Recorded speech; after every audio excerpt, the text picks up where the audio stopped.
Okay, welcome back to Studio Kitchen, Colorado on a Tuesday. I'd like to say happy St. Patrick's Day, but I don't know how you can right now. Quite the day that we've seen here, and the bloodletting has just taken its toll. The Front Range reacts, and we're in Studio Kitchen, Colorado, home of the Modern Eater Network. Myself, Greg Hollenback, Rebecca Berry here with us tonight. Hey guys, how you doing? I wish we were in a better place today. I know we've definitely been seeing some hemorrhaging and the aftermath and reality that's setting into everybody, and it's definitely been devastating. Unemployment is real, going from probably one of the lowest unemployment rates ever into one of the highest since the recession, the Great Recession. Tonight we're going to be joined, and again, it's one of those nights of reacting. We're going to have folks react. A lot of chefs, restaurateurs are going to check in. We'll have them by video conferencing as well. And we'll also do some things that go to Palisade, Colorado, and to Fork Farm, where Scott and Jessica will join us to talk about what that's like, where our food is coming from. Right. How is this being affected as well? Our hearts go out to everybody, as most of our friends and family in the service industry finding themselves faced with being unemployed. The Modern Eater Facebook page is where you'll be able to react. If you're watching this broadcast from any other Facebook page, please, if you'd like to comment or react, you're going to want to go to the Modern Eater Facebook page, and that's where you'll be able to comment on that video. That's where Rebecca and myself will be able to see that. There are a few folks that I reached out to today. They're my sures. They're my sure shots, and I thought for sure we'd be able to get a reaction from Chef Brother Luck. I think we absolutely will, and I think we're going to go to that shortly. One thing I do want to share is make sure you're sharing our page and that you're commenting and sharing the love so that we can get this information and education at times out to our industry family and people who are struggling right now. We're here for you. We are in no way attorneys, but we're here to support and offer advice from everybody within our circle. So yeah. It's interesting. Sharing is really it's quintessential to how we're going to be able to get through this together. There's a lot of information going on out there, and that information is going to be crucial to our very existence. Brought to its knees today, just crippling the state of Colorado website with folks trying to claim their unemployment, and the system couldn't handle it. No, the system can't handle it. The website is kicking people off and dropping. Phone calls are being dropped when you call in for unemployment. And I know we've all urged our community to get on it as soon as possible because the waiting line is going to be intense. But as we dive in deeper, there are some other organizations that are a temporary fix right now that are hiring and hiring quickly. So we'll jump to some of that in a little bit too. Again, one of the things that we talk about is right now there's only one thing that's certain. And that is the uncertainty. I reached out to Brother Luck, and he didn't have a comment for me. I wanted to get him on, and I thought for sure that he would absolutely want to talk about this, to share his thoughts. And I think that he, for himself, he did the right thing. He issued a video today, and you can tell just by the devastation. If you're a restaurateur, a restaurant owner, a bar, a high level inside it, and you've had to lay some people off, I think you'll identify what Brother Luck has to say here.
Okay, we're going to stop that there. No audio on the brother video. So here, let me just tell you what brother was saying to you there. Rebecca, as we've watched this numerous times, and we'll try and get the audio from the Brother Luck video. But what I can tell you is his heart is broken. He's a man amongst many men and women that really have no idea where to turn, but they do want to do what they can for the employees, the staff. I mean, nobody asked for this to happen. No, and I think that's been the most heart-wrenching thing that we've seen through this whole journey in this past 24 hours is you have business owners and chefs and everybody in these establishments who truly care about their staff, their family, and making the choice of who to lay off or having to lay off everyone is something no chef or owner ever wants to have to do. This is family. They spend more time in the kitchen together than they do at home. And it gives me chills. It does. And as brother was saying, this is no fault to us. We didn't do anything for our doors to close down. He's a small business owner along with his wife. And they sat and they did what many have been doing is thinking, reflecting, what's the right thing to do next? And a lot of crying. Yeah. A lot of crying. May I have it fixed? Okay. Just in the spirit of Brother Luck, I do think it's worth revisiting. So are we going to know for sure if the audio is working?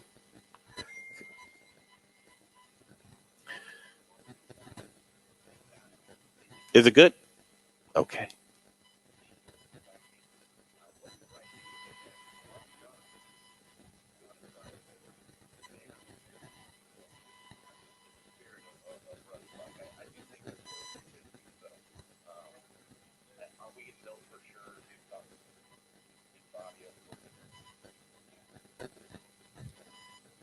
Mm-hmm.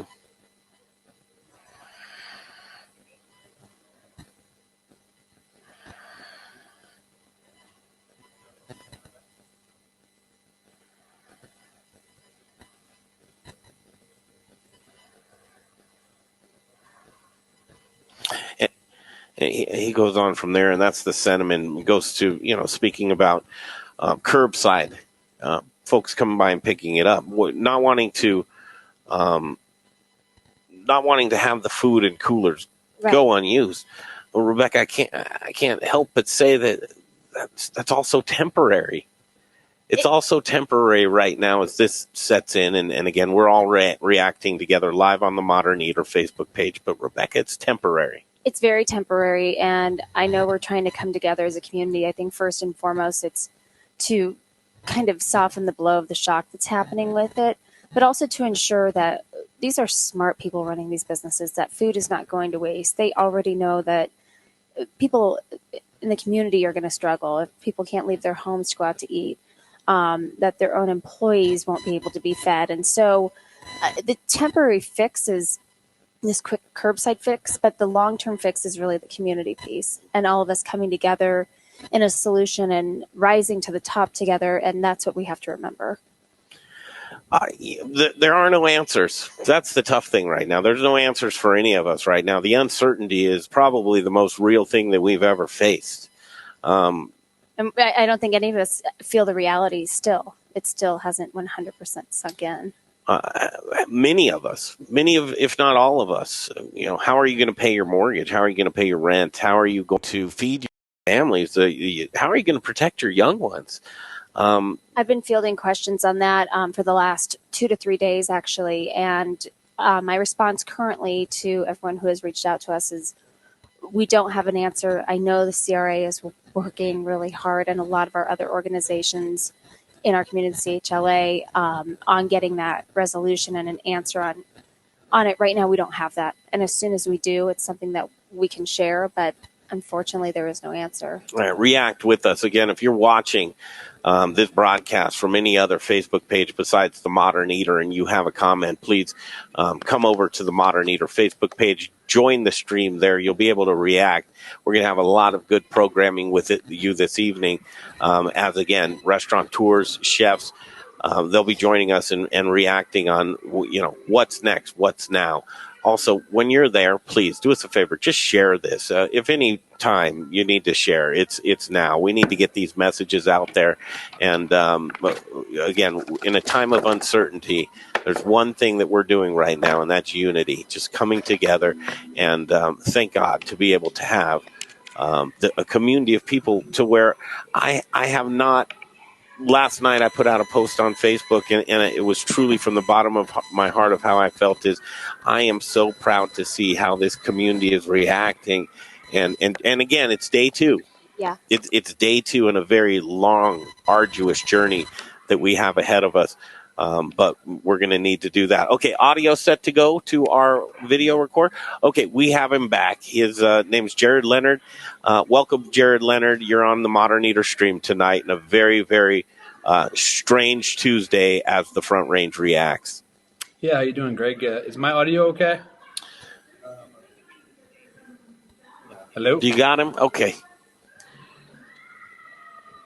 Hold on, let me make sure I got my mic turned on here. In the meantime, I think, reach out to us. We want to hear from you. We want to hear topics you want to discuss through this. We want to know who's doing curbside. What are you doing? Well, there's a lot of resources in the curbside. Westward's what I'm looking at now. Yeah, I was looking at the Denver Post earlier, and there's a huge amount that probably are not even listed in our community who are starting to do that. Dave, just give us the go-ahead when you think Jared's all set. Okay, cool. We're just trying to get Jared voice there. Just be patient, Jared. I know. Luckily, we all really don't have anywhere to go, anything to do. We're sitting in our homes. Social media is upon us. And the more and more that I look at the reactions around my friends, my families, folks in the industry, it's that of just dismay and shock. We had the opportunity to talk to Jesus Silva. Chef came in today. And, okay, he can hear Jared good now. Thanks, Perfect. Jay. We got Jay at home. Jared, there you are. Are you there? Yeah, I'm here. Can you hear me?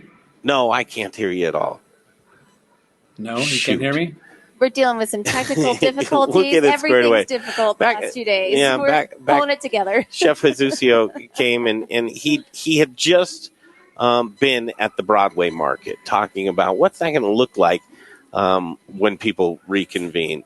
And Chef is going to be joining us a little bit later to talk about that. But I can tell you that not only there, but the consensus of folks throughout any food hall, throughout any of the smaller one-off type of things is that I don't know that the whole complexion is going to change.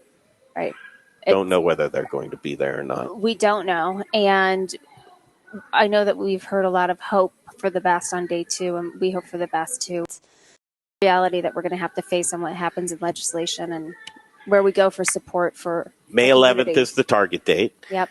That's how long that we're supposed to be shut down. I hope it's one of those scenarios to where we're shooting for a long period of time, but maybe we can peel it back.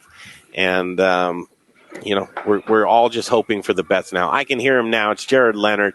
Jared, welcome back. Thank you for your patience. Jared. All right, you got me now? Yeah, we do. All Look right, at that. What kind of setup do you have there, Jared? That's my computer. I was just going in my kitchen so I could eat one of these delicious Grabowski's pizzas. Good man. And listen, it is delicious.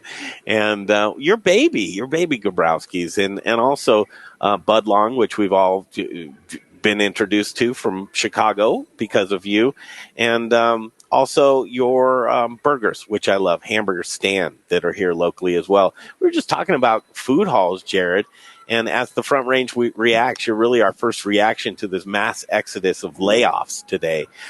Just unprecedented amount of people flood the state of Colorado website to file for unemployment insurance, and tens and thousands of people as we look at over 6,000 restaurants in the metro area, in the Denver metro area. That's got to be an enormous amount of people that are unemployed right now. Yeah, I think the recent statistic I heard is that our unemployment rate could be up to 20% as a country, which I think it was in single digits and low single digits. It was been 4 or 5, and the lowest had been in history. So to go from that to 20% in the matter of a couple of months, This is the biggest thing that's happened in the history of our lives, our parents' lives, really the country. So it's obviously a crisis, and I keep holding out hope that as fast as the wind blew west, it can blow east, and we can come out of this stronger. Our delivery numbers have been strong today. That's our first real day of tracking. Chicago shut down one day earlier than Denver, so we were delivering as yesterday, and they announced on Sunday that they were shutting all the restaurants down. Yeah. And it's we've seen good numbers. We've seen a lot of support. I hope that lasts. I hope we don't get to a point where San Francisco, where I don't think they can deliver it all in San Fran. I think it's the city's on lockdown. We're just taking it day by day, and if this could happen, as sad as this is to say, we're some of the toughest people out there. This industry is very creative, very reactive, and really every single day what we do at work is take a bunch of unknown factors and put them together to make something good. So we're going to make it through. I don't think it's going to be easy. I'm trying to be very direct with my staff and I'm optimistic, but I'm also not trying to candy coat anything, So our kitchen guys are going to have hours. Our managers are going to be running the kind of liaison for delivery. Hey, Jared, let's do this. Do you mind? I mean, I know you very well. Rebecca does as well. But we'd like to, for the folks that are just picking up on this stream or maybe have never had the opportunity to meet your acquaintance, would you mind just talking about yourself just for a minute and your positioning within this industry? How many restaurants that you actually have and employees that formerly worked for you?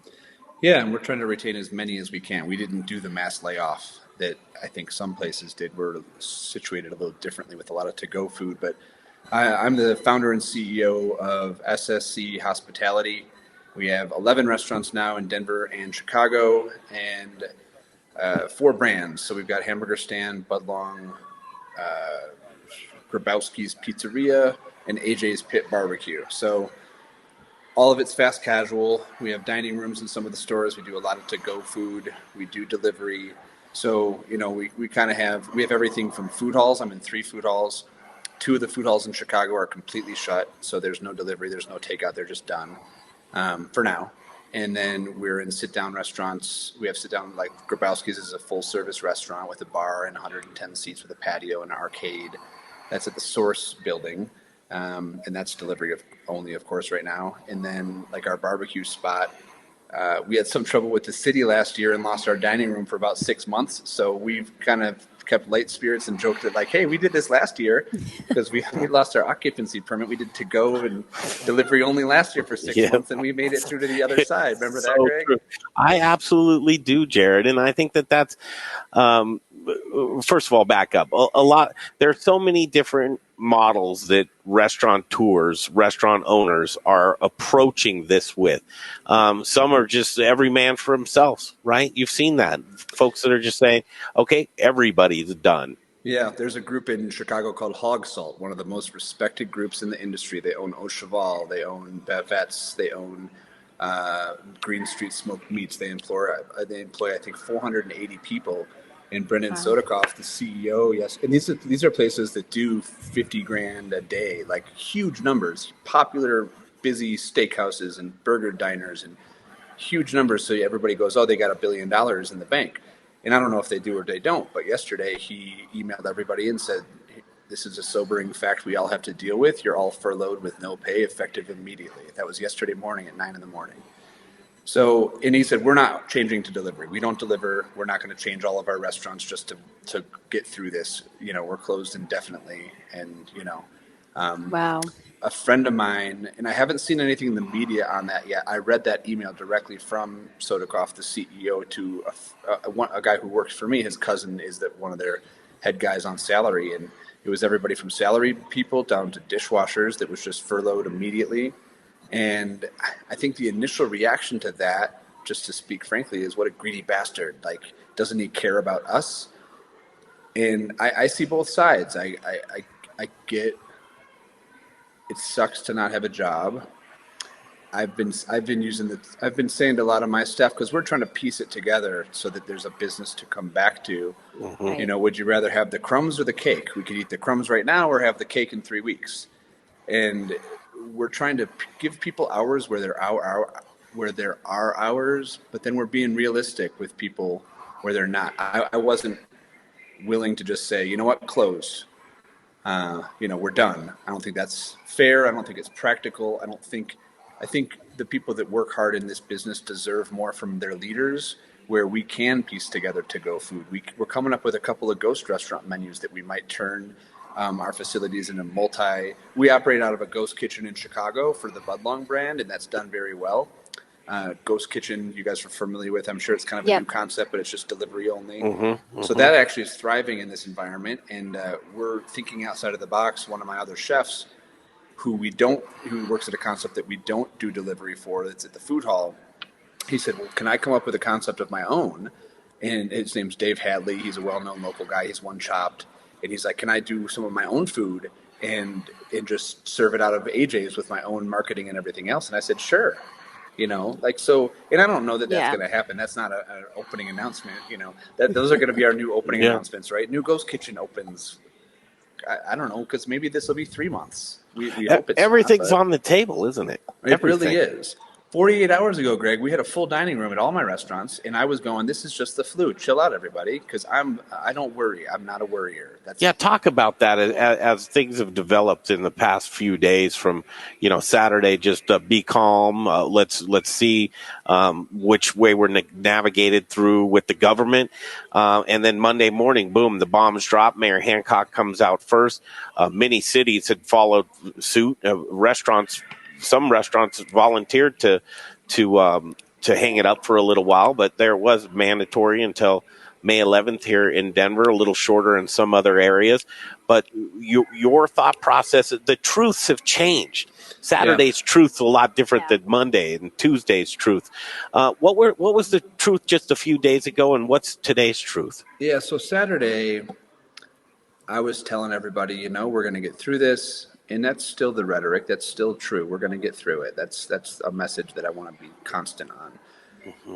But on Saturday, I was saying, I don't think they're going to close the restaurants. I don't see how they could do that. It would kill the industry. People wouldn't survive. Restaurant industry workers live paycheck to paycheck. Right. That can be a whole nother show, whether that's responsible or not. That's how this industry it truly is. And I don't care if you're if you've ever bartended or served, when you make $100 in that shift when you're 24, you spend 85 of it, probably like that night or the next day. If you make 400, you'll spend 360 of it. That's just how people in service are. We're kind of, we're fun people, but we're kind of, we're outgoing and we're ambitious, but that's like spending habits are the same way. And whether that's responsible or not is not the subject right now. It's a fact, though. People live paycheck to paycheck. They count on their tips. They live on cash. So when something like this happens where the faucet is just turned off immediately, it's hard. They don't have savings, or if they do, it's maybe $1,000. And what does that do? And it's going to have a ripple if there's not a fast. And I know I'm getting off topic. You asked me to just please, free flow right now, please. Yeah, I mean, so it's Saturday. I'm telling everybody it's okay. We're going to keep our dining rooms open, all the rest of it, because Saturday is the day we celebrate St. Patrick's Day in Chicago and a lot of cities. St. Patrick's Day is a huge, huge deal in Chicago. They dye the river green. The governor had said, don't go out and party, guys. This is not the time to do it. And everybody did anyways. They had reduced the occupancy in establishments to 50% of the original. They had banned any gatherings over 100. People were out with wearing T-shirts that said F COVID-19 and being lighthearted about it. It's just people. This is how people are. It's not good or bad. It's just people. Mm-hmm. So, but because of that, our governor of Illinois, that next day on Sunday, on a weekend, said all the restaurants are closed. So, people weren't saving their money. They weren't expecting this to happen. And, so Monday morning, I had to first start to address everybody. We talked on Sunday night, sent an email out to the managers, and I start talking to store employees. I think I spent about 7 hours on the phone, just going over, what does this mean? And two things that I wanted to say that were constant in all of my conversations that I wanted to stick to is that, one, we're going to get through it in one way, shape, or form. And two, our plan is going to change 5 or 6 times before this is over. If not more than that. Sure. I mean, it's going to evolve as data points evolve. So where our plan was one thing on Saturday, and our numbers last week were great. Everybody was off school. They were out doing things. So each property is a little bit different, but, our story changed to Monday, and then it might change on Thursday. So we're trying to get through this. We're offering things to employees. Like we did a group toilet paper buy because our food service distributors have toilet paper. Fantastic. And grocery stores don't. So I said, let's order a bunch of cases of toilet paper and people just come and take it. That's easy. People in our company won't go hungry. Whether they're working right now or not, they can eat meals at our restaurant for free. Small thing we can do to just say, I'm coaching our employees to pay your cell phone bill because you don't want that turned off. Pay for food. If you have kids, support your kids, your family. Don't pay your rent right now. Tell your landlord it'll be late. He can't kick you out tomorrow. In Illinois, they banned evictions. That's your biggest expense, probably. I know it causes anxiety for people to not pay bills, but you got to go into survival mode and say, hey, if that's a $2,000 bill or a $1,000 bill, like that's a lot of money. And he can't kick you out tomorrow. It's a long process to evict somebody, and they can't evict everybody who doesn't pay their rent. Well, and where are these people going to go who are evicted anyways? And I think we were speaking to Elise Wiggins, chef, last night on the whole bill thing and contacting your credit card companies or loan companies and your landlords and being proactive now. But you're right. It's a process to be removed, and they can't, with the amount of people who are unemployed, there's nowhere else for them to go. As we situate into a new normal right now, which is anything but normal, joined with us is Jared Leonard, Stone Soup Collective, and just trying to navigate, like, what in the world? You say, well, if we've had to pivot so much just since Saturday, can you imagine the pivot points between now and Friday? Jared, I know you don't have a crystal ball, but I'd really like to see what do you anticipate to see by the end of the week here, and maybe just with yourself. What do you expect to do with yourself? We're the best prediction. I can't predict where the virus would be because I think that's just guessing, but what I do predict is that everybody will continue to be a community and be strong together. And in numbers, we can beat this thing. We can get through it. And I keep telling people this is going to be the new benchmark, that every other hard thing that we get through, it won't be this hard. So, on the other side of this, there is something. There is a future. The world's not ending. I don't believe that, not even for a second. I think the United States of America is one of the strongest, most prepared, and truthfully wealthiest and powerful nations in the world. Again, getting into politics, people around the world can say what they want about the U.S., but we are a strong country that's gotten through a lot already. So we're going to get through this. Our politicians are going to make choices that they see fit, and I need us all to be together on that and support them. It's not a time for reporters to be nitpicking at what Donald Trump said yesterday and trying to make him look like a liar or an idiot. That's not appropriate right now. When I see that stuff, it drives me crazy. Support your leaders. Support the people making the decisions, because complaining about them isn't going to help your attitude. It's not going to help them have solutions, and it's not going to help. It's just not constructive. So I want everyone to be constructive. Help us come up with solutions. Fall in line with what the leadership is coming up with, because you can't make their decisions. So let's work with the data that they're coming up with. Was it fair or unfair to close the restaurants? I don't know. I'm not the leader. I don't have all the answers. So I'm going to take the decisions that our leaders are making. I'm going to support them in this time of crisis. Fall into line and forget about opinions or parties or any of that stuff. And be reactive. I'm also not making massive macro plans, because I feel like a lot of energy can be spent making plans that are irrelevant 3 days from now. So we're going to be, and it's tough, like as a chef and restaurant owner, like mise en place is our big thing that we say, like everything has a place, and put everything in its place and set up your stations, and let's be organized and let's be planners. And in this, we have to just be reactive. We are going to react to data points as they come in. And, that's the best we can do for now. Okay. A couple of questions for you, and I know your time's valuable. Your family's probably waiting for you to get back to them. You talked about no macro plans for now. Yeah. I understand that. What do you do with the things, and I know that you had some prospective openings coming up.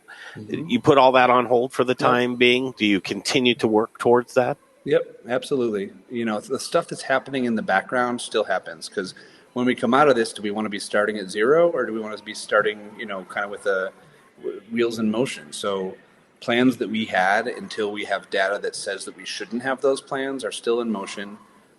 Projects that aren't in the restaurant also give our staff something else to do. So some of my kitchen managers will turn into demolition guys. We've got a project that's supposed to start on April 1st. And, some of them can be up doing some demolition.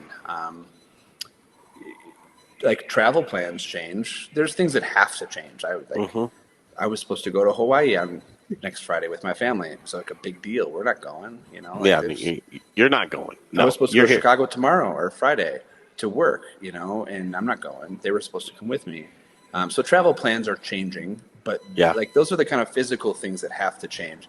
Projects, until there's data points that say we shouldn't be doing new projects, I think we come out of this stronger and with a new appreciation for some of the things that seemed maybe normal or unappreciated before, just like restaurants that have people on them. That's going to be a thing that we don't take for granted anymore. I like the push forward, Jared. True. I really like that, and the stay busy. I'm one of those guys that, again, I default back to it's day 2 in a long line of days that'll be strung together, and just seeing things change so much, it's almost overwhelming. A sense of me says that's why these streams are very important, to be able to see how this has progressed, to document what's going on here. The micro plans, I've talked to other chefs and chef owners, small business owners in general, and I look at the food hall concepts. They're not going to resemble anything that they look like today, are they? No. Nope. McDonald's, what are we going to look at? Corporate food halls again? Oh, man, that's a tough one. I think especially in Colorado, and this is probably like if I sat with an advisement team of PR people, they would tell me not to say this, but I'm not with them, so whatever. They already weren't doing well in Colorado. Food halls. Interesting. And across the country, Timeout Market, from what I heard on the street, Timeout Market is potentially closed for a year. They just opened Timeout Market in Chicago, and it was open in Lisbon it's been open for 15, 20 years. Timeout, the media company, owns that market, and then the one in the West Loop in Chicago.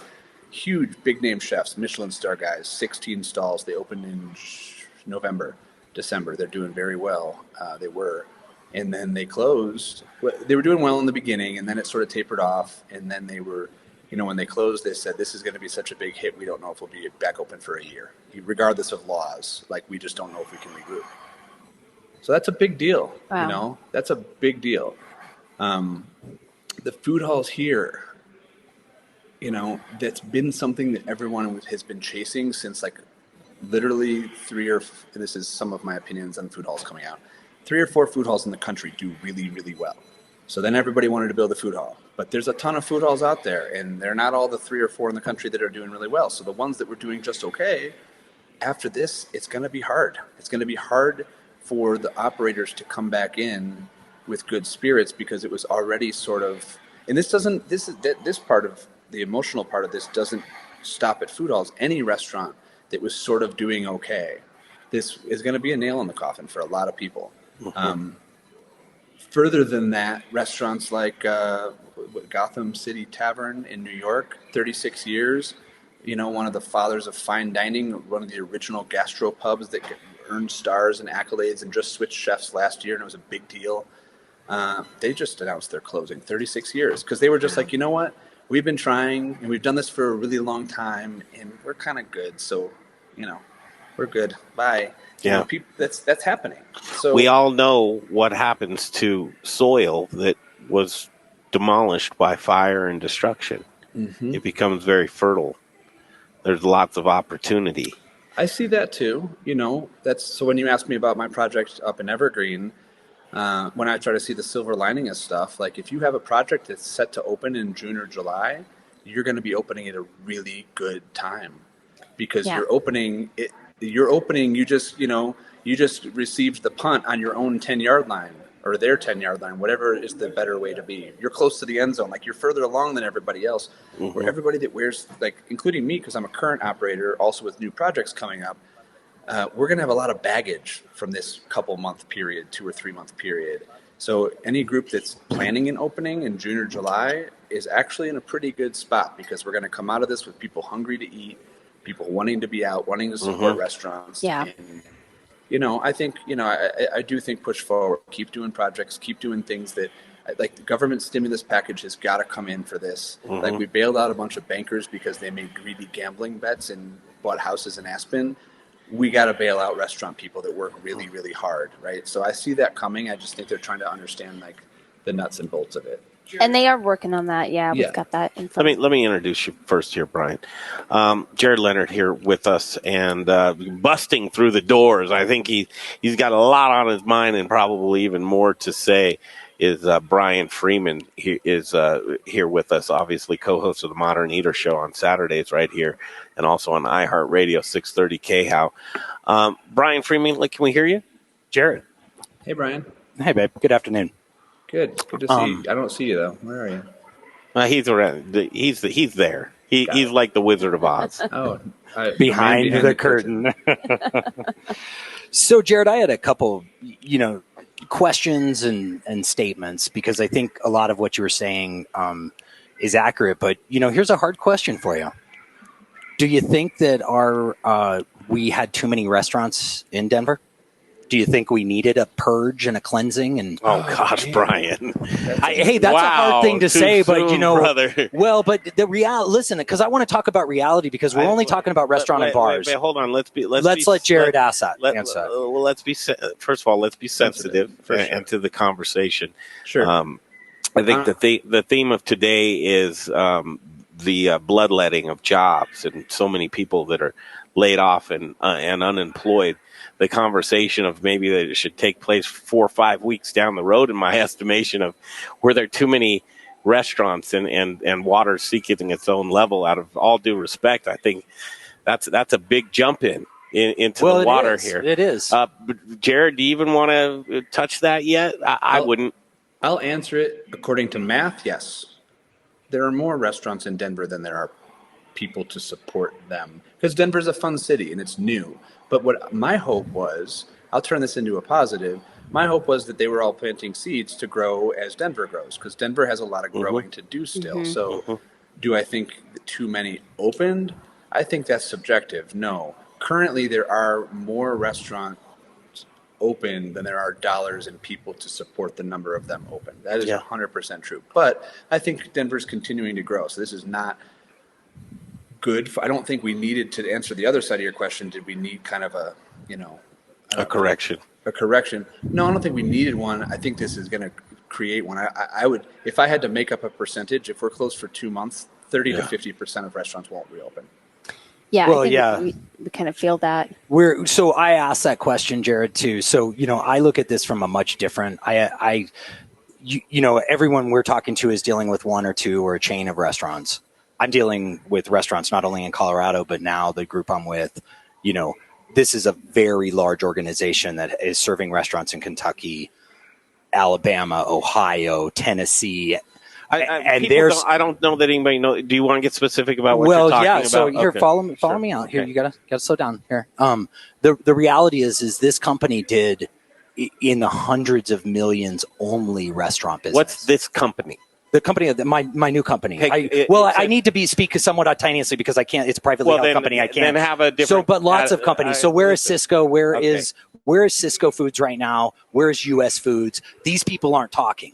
There's no one saying that these guys are losing because this touches much farther. And what I'm getting at right here, Greg, and I think this is important for you to hear as well, because we're dealing with a situation right now where people are out of work and there's a lot of hardships for the restaurants and bars right now. But that's trickling down right now to their distributor, because are you going to pay your employees first, or are you going to pay your distributor for the food you got? And then take that a step further is what is the distributor going to do when all of a sudden I have all this money tied up? Mm-hmm. Like, in my organization, we have close to $4 million of inventory. But I think just what we're trying to do right now is say we're all screwed and we're all taking a hit and we're all taking a lot. No. I'm going a different way with that, Greg. I'm saying what can we look at in the future, and how do we look at this? Let's get past today. let's have people react to the loss of jobs and new pivoting and how we can support people with curbside pickup and delivery to some of the restaurants. To we got to go slow. Well, but get out there and do something. I mean, how can people do something about that? Because I put a post out today looking for something. Yeah. I called several restaurants. I put a post out on Friends and Family saying, "Hey, does anyone know a delivery restaurant? I need food." Mm-hmm. I got a bunch of people that shot me. Try this place. Try this place. Try this place. Why don't you get on the phone and start calling around? Mm-hmm. I did that. Guess what I found? What? Zero. Well, zero. I even had someone. Why didn't you do your own? Didn't you figure that everybody is doing that? Why did you? No, the whole point is what I'm talking about here is everyone's talking about these things that we're gonna do. Mm-hmm.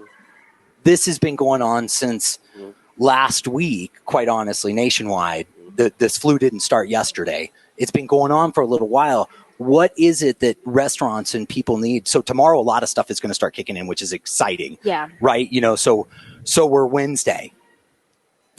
I'm going back and just saying how does this information start getting out really? Because like today, somebody keeps shooting me a link for Denver Post.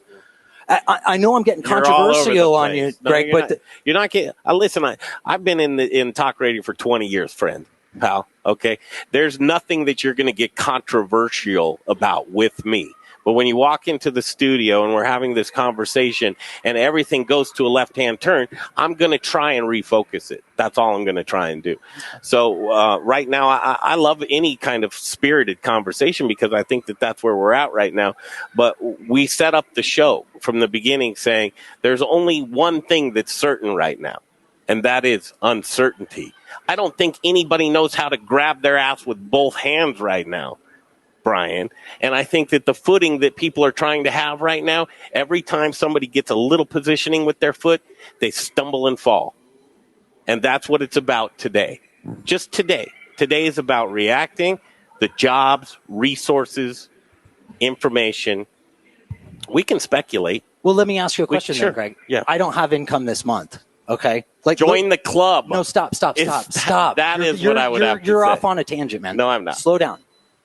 I don't have income today as a restaurateur. Mm-hmm. I am Troy Guard. Yep. I am sitting on a 10,000 square foot rent in downtown Denver. Sure. Let it go. Well, slow down. So I'm going to get some government aid or I'm going to get some kind of aid. That doesn't cover the loss of sales, which is the only thing that's going to cover my rent. So my landlord says, I'll defer you for a month. Great. That's just a Band-Aid on the hemorrhage. It's just pushing it down. So that's the point that that's where I'm going deeper with this conversation of what's reacting today. Is it closed? Because I'll tell you, just like what Jared said, there are fine dining establishments closing left and right all over the country forever. Are you just answering your own questions, though? No, I'm asking. I said let it go. Nothing is going to resemble what it was. Do you know what let it go means? Yeah. Do you know what when you're personally guaranteed for a rent of $25,000 a month? That's not let it go, because that's all of a sudden your whole... All bets are off, Brian. Well, I mean, is it though? Is it? Because I have...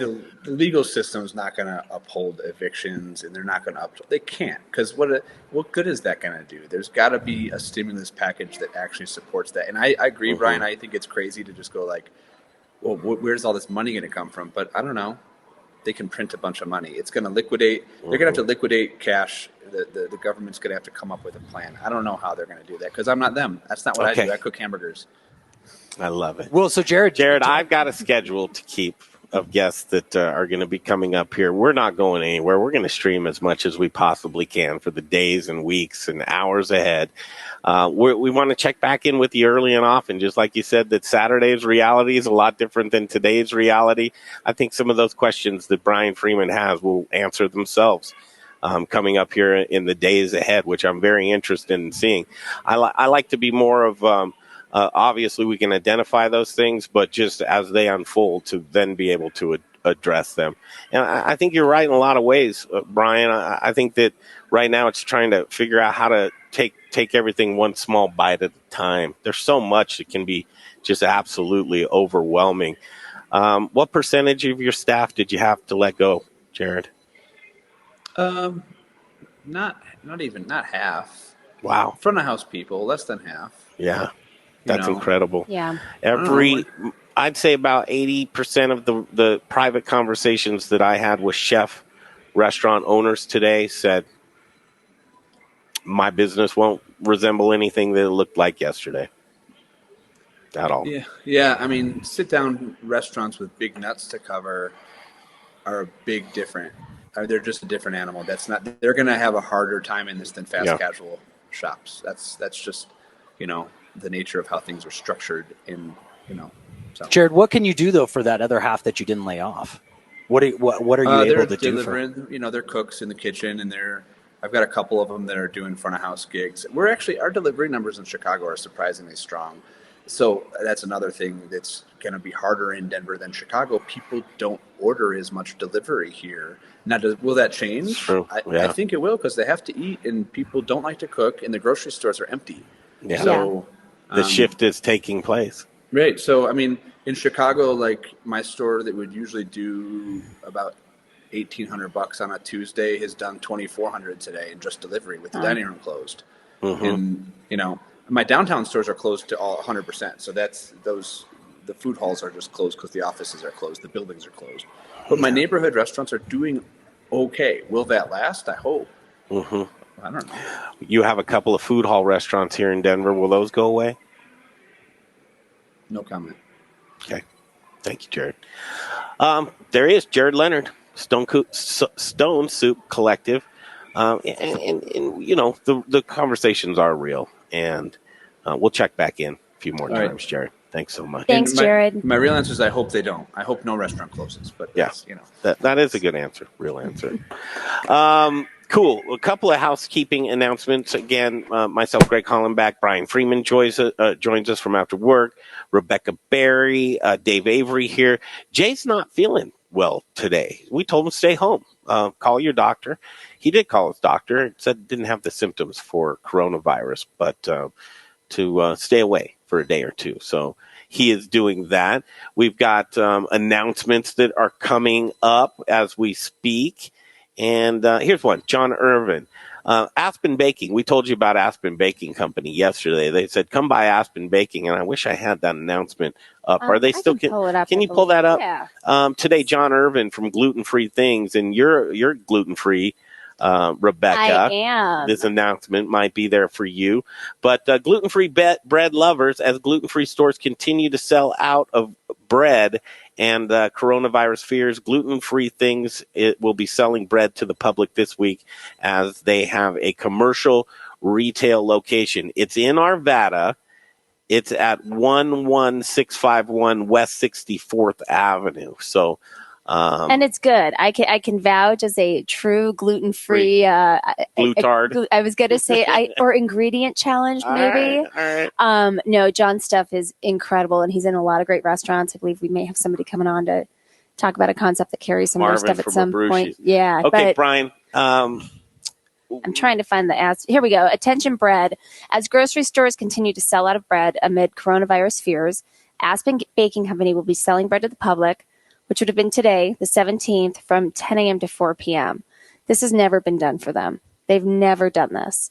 I think we'll probably get some more feedback from Hollis and Kodian on if this will continue, if they have enough to produce. Yeah, we want those kind of updates. But, well, you know what's tricky, though, is because I'm trying to, as I stated just a few minutes ago, we have about $400 million worth of fresh produce. Yeah.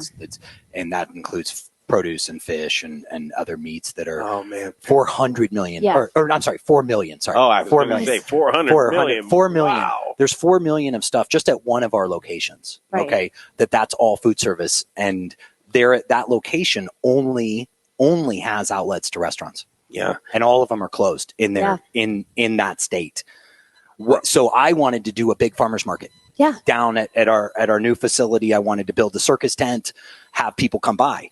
Got shut down because guess what? Now Denver has said no more crowds 10. can no No longer than 10. So I wonder how Hollis and the ladies over at Aspen Bread, nobody's getting out.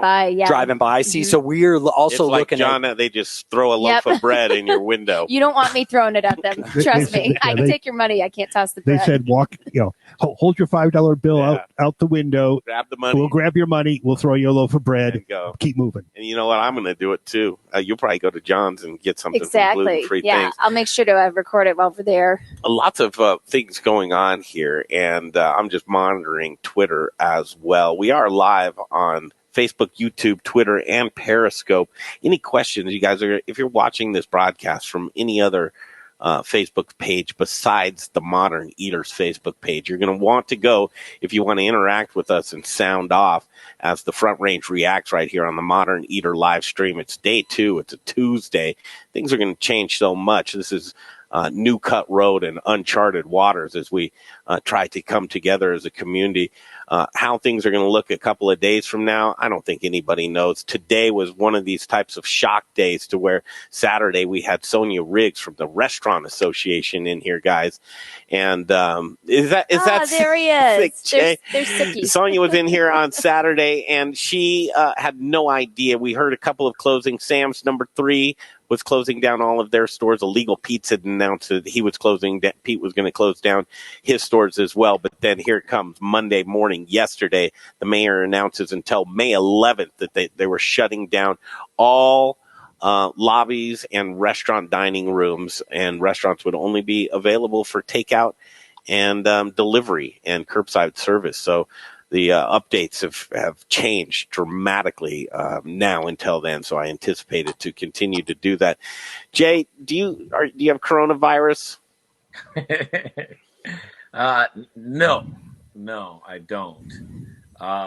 But I've been working a lot and run down, and I didn't feel too good, and I know I didn't have any of the symptoms, but I took a day to stay home. Called the doctor, went through the whole thing. They're like, you're fine. Give it a few days. If you stroke out in a couple days, then call us back. You look comfortable. I know. Yeah, this is my couch. Look, he even did his hair for us. That's right. How is my hair? Plenty of food. Hey, did you see Brian come in here? He's just chomping at the bit, man. Is he still there? Is he off camera putting on like a rawhide or something? He is, man. I think the point's very valid. And Brian, next hour it'll be great to join us as Scott and Jessica from Field to Fork. You're absolutely right. And really that was the point that you were trying to make. I think to me I was a little off guard on Denver having too many. Well, I came in hot, and I totally know that, and I was being a little insensitive, but I was doing it to prove a point because I feel like I feel, and I chimed in yesterday with when the guys were on yesterday when it was Mark and I think Jared was on even yesterday, or no, it was Mark and Mark Whistler. Yeah, Mark Whistler and our friend from the Spice guy. Yeah, Zach. Zach. Uh-huh. And I had said it's going way deeper than this, and that it's been sensitive to me because we are, listen, I work with a lot of people, and I have for the last 25 years in the food and beverage industry, and my heart goes out to everyone, and I'm not coming from a place of being insensitive to those people, but I'm coming from a place of where I had a chef today tell one of my associates how rude we were because we had to lay off people and how he can see how we're treating our people. And I want to say to that chef, just shut up. Because the reality is we're trying to take care of everybody. Yeah. And it's just, listen, Hey, you've got to, what's that? Hey, Brian, so I agree with you 100%, you know what I mean? But here's like what the calm Jay from his couch says to things like that, which is, I agree with you. I think the whole planet agrees with you that guy, it's like, you're right. It's like, shut up, right? But don't let that get so deep down into your bones that it fires you. You want to hate. It's like, he's a passionate dude. We know, Brian. No. I'm a pacifist, man. And the deal is it's not, Jay, that bothers me. What bothers me is the fact that we're only addressing the restaurants and bars because it's going so much deeper because we'll find out from Jess and Scott who a big portion of their winter income comes from them delivering to restaurants. What's going to happen to those restaurants that they've been delivering to and are they going to pay their bills? They're not. They're not going to. And that's Right. that's where I'm Nobody's going going to pay deeper. any of their bills And right now. are we thinking about the trash guy who all of a sudden now Alpine Waste or Waste Management doesn't have as many restaurants to pick up from? Now all the landlords of all these small little business, like we don't address the fact that you might have a little strip mall or a piece of property that you've turned into a restaurant and you're the landlord or owner. That guy's going to take a hit. All the people who does your oil recycling, all the way down the line, Brian. But that was kind of my point. Is like we're all devastated. We all don't know. We don't. Jay, look at that. He's comfortable in his house right there. He doesn't know if that's going to be his house in a couple of months. I mean, that's real deal stuff. I know that's terrifying because I don't have another one. So, another couch or house. If I lose this one, then we're going to live with Rebecca. Oh no, or Brian. Yeah, Rebecca, you got a basement. Yeah, I live in that basement. Jay, are you playing hooky right now? Should you be at work right now and you're playing hooky? Hey, technically, man, I did a decent amount of work twice. Yes, actually, that's true. Jay, are you feeling? Looks good, man. You guys look good. Good. Are you feeling better? Yeah. I mean, will we see you tomorrow? I really think you will. Okay. I mean, like if I don't feel a little bit better after, a day of doing nothing and drinking water and watching you guys, then, then I might have to think different. But I'm feeling better than I did this morning. So all right. What will you do to protect us when you come down here? Will you wrap up with some latex? No, it's my day off, so I've already got a rubber suit. So I'll just one thing I do want to add, as people are watching us, Jay. that, we are in the studio kitchen. We're taking precautions. We're not grouping more than 10 people here at a time. We're here as we feel well, and, shall things change. And if, which we're used to this studio being full of people. Yeah. And it's oddly quiet. And eating. And so, we had to bring in Brothers Barbecue today because we don't have anybody here cooking for us. Thank you, Brothers Barbecue. Thanks, Nick. Jay, see you, man. We're going to try and get Marvin Williams on from Abrusci's Fire and Vine. Abrusci's has, always seemed to be like they've been on the forefront of innovation, going to that no tip. Yeah, I had my birthday dinner there last week. I know you did. They were one of my first gluten-free restaurants that I went to where I actually had something and went, oh my gosh, this tastes like real food. I love those guys. They're one of my favorite restaurants in town. Going to be calling in next hour. A couple of things. We're heading to the Western Slope, where Scott and Jessica from Field to Fork Farm. What do you anticipate? Scott's going to go nuts. He's going to go berserk. Well, it'll be interesting where they take this because again, I go back to that hardship that we all have. Yeah. But all gloves are off when he gets on. Oh yes, and the fact that we're not on iHeart tonight, he will speak his mind, which we're gonna have to. Yeah. I mean, but it is, you guys. This is an interesting. We're in a place of where he and Jessica are going to need to potentially make a shift because the reality is listen, they're planting right now for the season. They've got stuff in a greenhouse that's already ready. Yeah. That they're able to cut and get to restaurants, but they've got stuff that's in planting that's geared towards restaurants. Yeah. So how am I able to work with these people to say, well, let's pivot? Well, I'll tell you, one of my restaurants that I work with, Grow and Gather, down on Hamden and Downing, George, what he did to pivot is he is making his grocery store bigger, and he is cutting up all the food off except for takeout and delivery. But then he's making a big grocery impact. So he's still allowed to have people come to him and buy from his store. But you guys, I'll tell you, I am one of those guys who's counting my lucky stars right now because the reality is I just had a transaction with Growers Organic and I sold to a much larger company. I am counting my lucky stars every day right now because Growers Organic would have shut its doors because of this. Instantly. Well, yes, 50. Well, the problem is I'm too nice of a guy, and I would have tried to keep my team together. I would have tried, it would have run me into a personal, hole that I could never recover from potentially. Yeah. So I just count my lucky stars because I used to. my business was comprised of 5 million of grocery stores and 5 million of restaurants. I was telling Rich today, Richie Snyder, a partner of us here at the Modern Eater, but also owns Raquelitas Tortillas. I said, boy, I bet you're glad that you're getting your checks from one or two places and not having to chase $20 around town. Well, I mean, because this is someone like him too. Yeah. This could have, he is 100% food service. Yeah. This could have had such an impact on him if he didn't have his distribution network in place. Right. Yeah. Now, I'm sure he's going to probably get some late payments. I'm sure his vendor that he's the companies that Richie sells his tortillas to are going to call and try to negotiate some extended terms because I think that that's what everyone is doing. But, I worry about the people who, are about to close on a house and they were employed. You have a paycheck today and all of a sudden, not only did you get laid off, but your wife might have gotten laid off too. And how does that look when you've got all that money? You've saved, you've put the down payment. Stay in one spot so people could see you. Oh, sorry. I didn't know I was on the camera. He's very wound up tonight. I am. I love it, Brian. And you know what? We're going to need a lot of that. And we're also, the energy. We're going to need a lot of keeping our cool too, because I keep going back to, it's day 2, folks. Day 2, well, this 90 is days. 8 weeks. Yeah. 8 weeks in Denver, guaranteed. I will tell you, we were on a phone call this afternoon, with Justin Brunson and Alex Seidel and Wendy White, talking about that, everyone feels there's a little bit of an overreaction in Denver.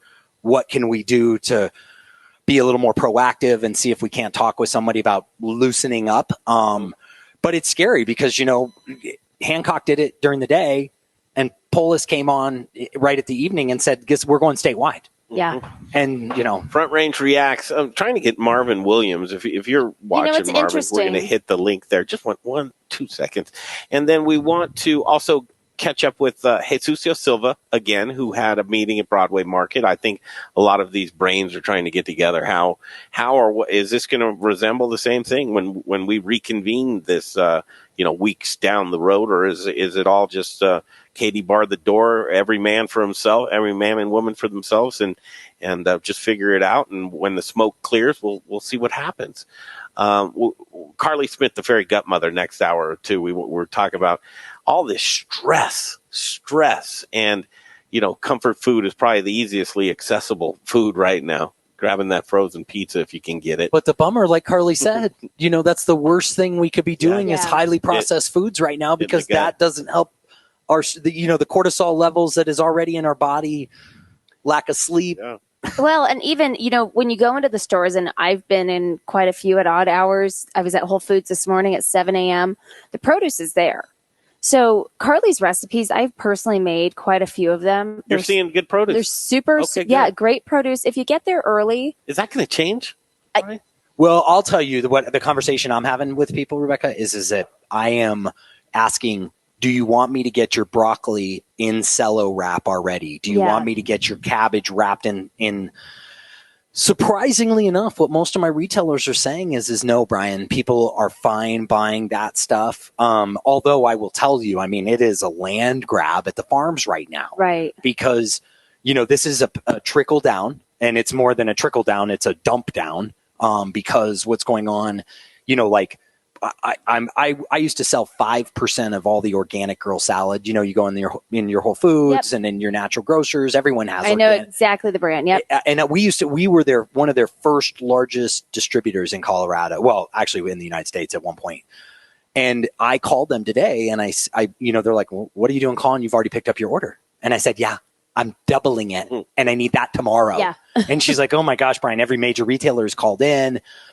She helped us make sure that we were still getting some, but that's going on at the farm level. So then when I'm not only Organic Girl, but Cal Organic, all of my farms that have become trusted labels in the grocery store, they're saying, Brian, I just saw today, cucumbers, 25 pound box of cucumbers, $97. Shut the front door. Oh my God. That's at the cucumbers. Farm. Yeah. Cucumbers, a 22 at the farm. Your at cost? The farm, $97. So you know what that means to the consumers, and the consumers who are unemployed. They're not getting their daily tips or their checks to go and buy this produce. Well, you're going I to mean, turn away it's- from it, aren't you? $7 to $9 a pound cucumbers. Right. I mean, the question is unfortunately, I think some of the retailers are going to have to take a step back too and accept lower margins on certain things. Yeah. You know, I don't want to say retailers that business is brutal. You're talking about a half a penny. If people can fathom that, that's why they have to do billions of dollars. Great conversation. And as we wait for either Jesus Silva to join us or looking for Marvin Williams to join us via video phone, at what point does the government come in and subsidize and start to buy this? Because, I mean, listen, I don't know if we're too far down the road, but I talked to Alex Liberati today, and he was talking to me about, you know, what the climate looks like in Italy right now. And literally, I don't know if it's too far-fetched to think that there could be a point, and I want to put scare out there, to where we are mandated to stay in our homes, and a truck comes by once a week. It's not could be, it's coming To give us our I will supplies. tell you, I've already heard this. Now, this is not fact. I want to tell everyone this. Mm-hmm. I have some connections tied to the WHO and CDC.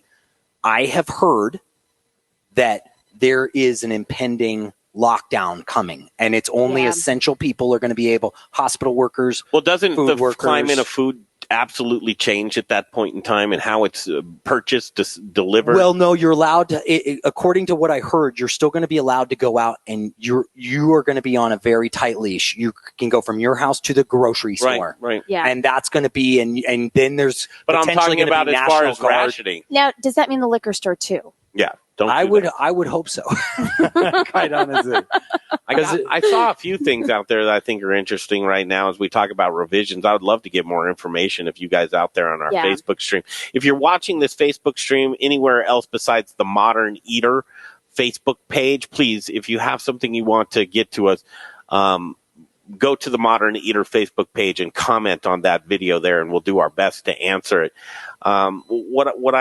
The question that I wanted to ask was, as far as, you know, getting people good groceries and will it be priced out of the market at that point in time? Will there have to be some sort of government structure to say, is this considered price gouging at this point in time, or is that just free market value? Well, I don't, the unfortunate thing, Greg, I don't think this has anything to do with either of those things. I think this is about supply and demand. I think that the problem is so many people have gone out and hoarded. Yeah. There's just not the amount of stuff. And these guys are saying, I'm about to let go this entire week's volume of my produce from the farm because it's all going to be sold by Monday or Tuesday. And if that's going to be the case, I need to get top dollar for it because I have to pay these farm workers still the same. And now if I've only got, if I'm only harvesting half of the amount because I've been in full harvest mode since this started. So get an idea of that, of like all of a sudden the farms reacted in the beginning. Yeah. And the farms are sending people out there and they're picking product as fast as they can and getting it into the system. Yeah. But the Mother Nature only is putting out so much stuff. Well, and especially regarding organic. Yeah, exactly. That's the biggest even thing. harder with Even organic harder. because I can't pump it full of nitrogen. I can't spray it full of pesticides to make sure it's perfect. And so we're in this situation. I don't know that anyone's trying to take advantage of it. I think it's just they're looking at the same thing and saying, if this is all I'm going to be able to sell this week, this is my labor, this is my overhead, I've got to cover that. Yeah. And coming from a business perspective, it's Colorado Symphony just announced. They closed for the rest of the season, until May 11th. Yeah. I believe it. And every minute we're getting another update. Yeah, Well, CU canceled their graduation, which is May 7th. It's pivoting everywhere. is becoming a part of life and a part of business as well. And as we're navigating through this together, so much new information, and we want to be very responsible with you to say that a lot of the information that we're getting is new information. It could be just like what Brian was saying, things that he had heard or speculation. Nothing set in stone, but we would like to have you, if there's information that you would like to correct us or bring to the forefront, the Modern Eater Facebook page, comment on this live stream, or you can get at me, Greg at themoderneater.com, or Rebecca Berry is rebecca.berry@forth.com. And we're going to be bringing you all kinds of great programming. I don't know if it's great, but we're just going to be we're doing the best we're we can going to for you be guys. bringing you programming for, again, the hours, days, weeks, and months ahead. So look forward to that. Again, today is a day to where the Front Range reacts. We're sounding off the mass exodus of, I wouldn't even like to call them layoffs, because it's just broken everybody's hearts. I mean, you knew what time of day it was when yesterday we heard from folks like Chef Elise Wiggins, who said, I did it for my people so they could get their unemployment benefits filed right away. Today, the surge of folks that were hitting the Colorado unemployment website brought it to its knees and basically crippled it. We will be reading your comments on Facebook right now as they start coming in. New audience right now. Greg Hollenback, Rebecca Berry, Brian Freeman, Dave Avery here with you at Studio Kitchen, Colorado. Nito Orlando said, I got lucky with the unemployment this morning. He must have been one of those first. And Rebecca, you touched upon it in the live stream last night. Don't wait. Get it done. And now, unfortunately, just 24 hours later, you think that, well, I didn't wait, but you did. We literally broke the internet on this. Broke the internet. Crazy. More people along the line here. We've got Tori says, what about the bars that don't serve food? Ugh, I wish I had something for my employees to deliver. She must be a business owner. So that's right Tori here. Schumacher. She's a dear friend of mine, very, very dear friend. Tori's going through a lot right now. She has a very small staff because they're the art bar on South Pearl. They do not serve food. They're a bar that does arts, and it does art shows type of thing, right next to Sexy Pizza and Unamas. And there's nothing she can do. She's under a 40 capacity, which now we just got the movement to move to under 10.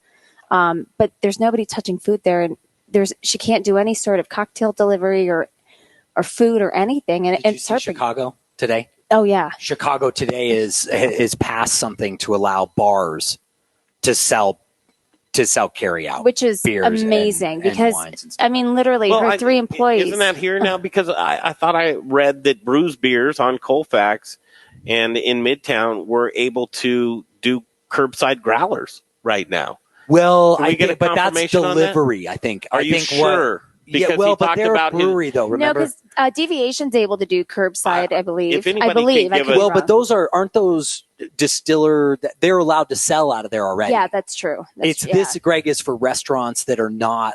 Listen, in Colorado, they did pass a law a few years ago. A lot of our restaurant owners don't know this, but you are allowed to cork your wine and take it home with you. I would just like to have confirmation. Are breweries allowed to do curbside growlers at all? I would like, because I saw that he had a full food truck schedule as well.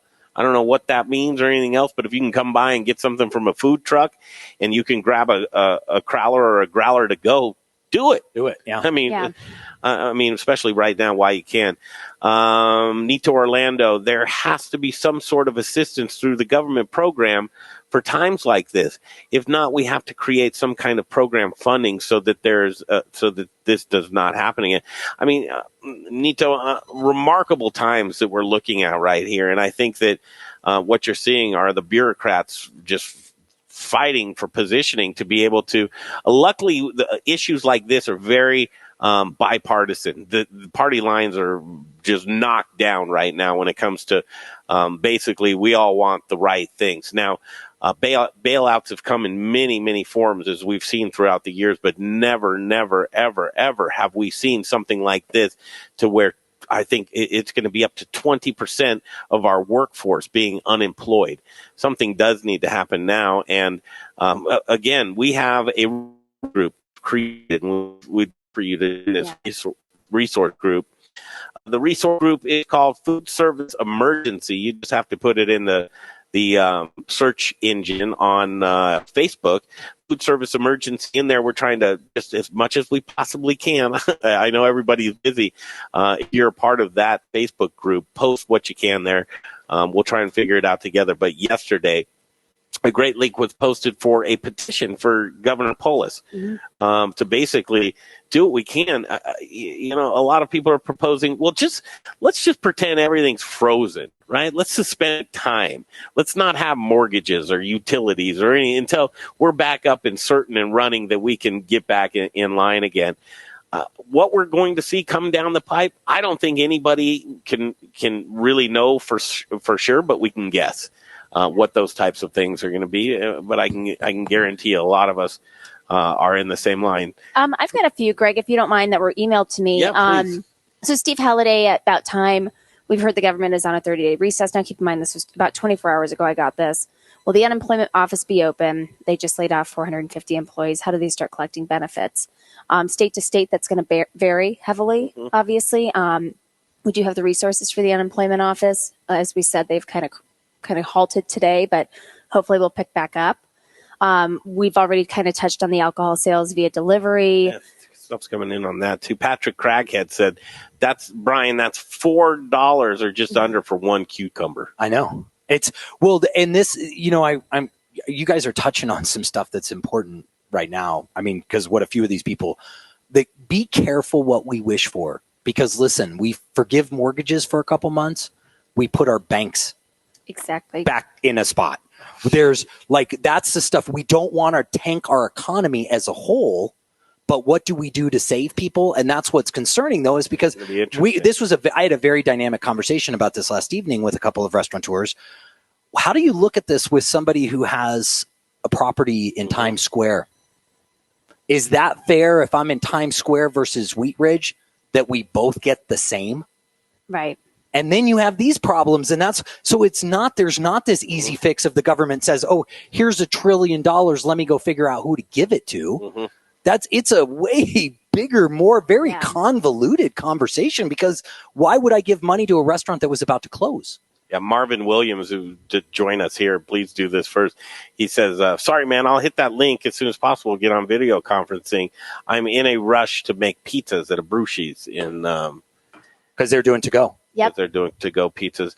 Another comment, Karsten Combs, it ain't that expensive to buy local food right now. But if we keep trying to apply margins to the prices, it will not work. People will not have the money to start. And we'll start to buy at Walmart. And start to buy at Walmart. Yeah. Well, but I think that there's a lot. That's a loaded statement. I'd love to have Carson really either call in or give a little more flavor to that, because that's a loaded statement.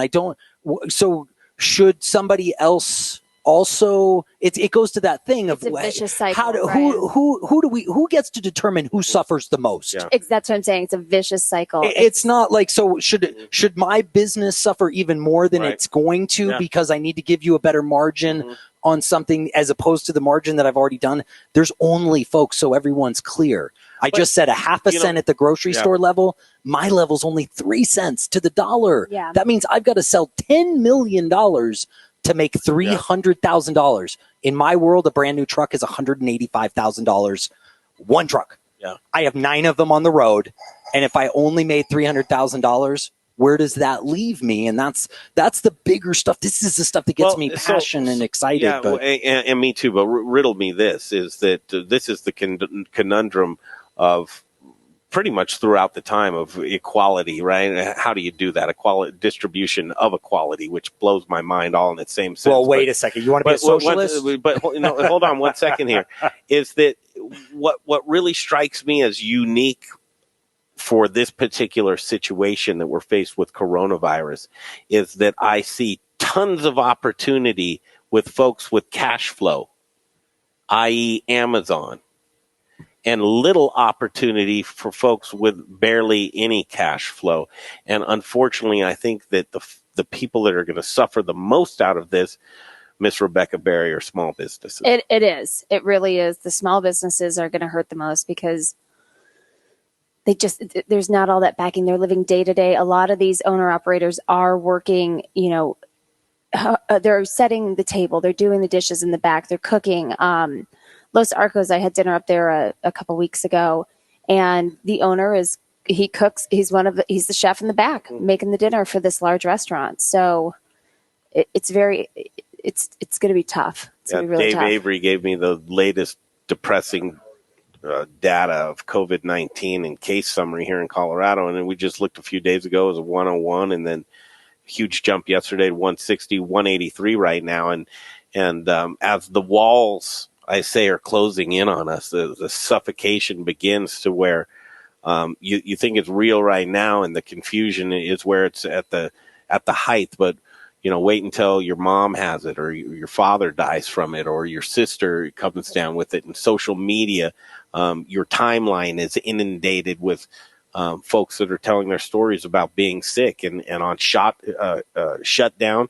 If we're all in solitude and practicing social distancing, that things can get a little weird, a lot weird. And there's a bad flu going around too, Greg. So I think you've got two things happening, because I've heard that some people who have it don't even know that they have it. Yeah. Well, and it's allergy season too here in Colorado. So personally, I'm like, I'm a little congested. I take a Claritin and I'm fine. I convince myself hourly that I've somehow have gotten it, or I'm a carrier, or it's just dormant inside of me. And yet I've been sitting here this entire week. Don't worry, I have my mini right over here that if you can see, I made my own hand sanitizer because I couldn't find any. Yeah. And I've been applying it all over Greg, actually, just to make sure I'm safe. Joining us right now, I saw this gentleman today. He's a chef. He's a friend. And just a community leader. His name is Jesus Silva. And Chef Silva, how are you?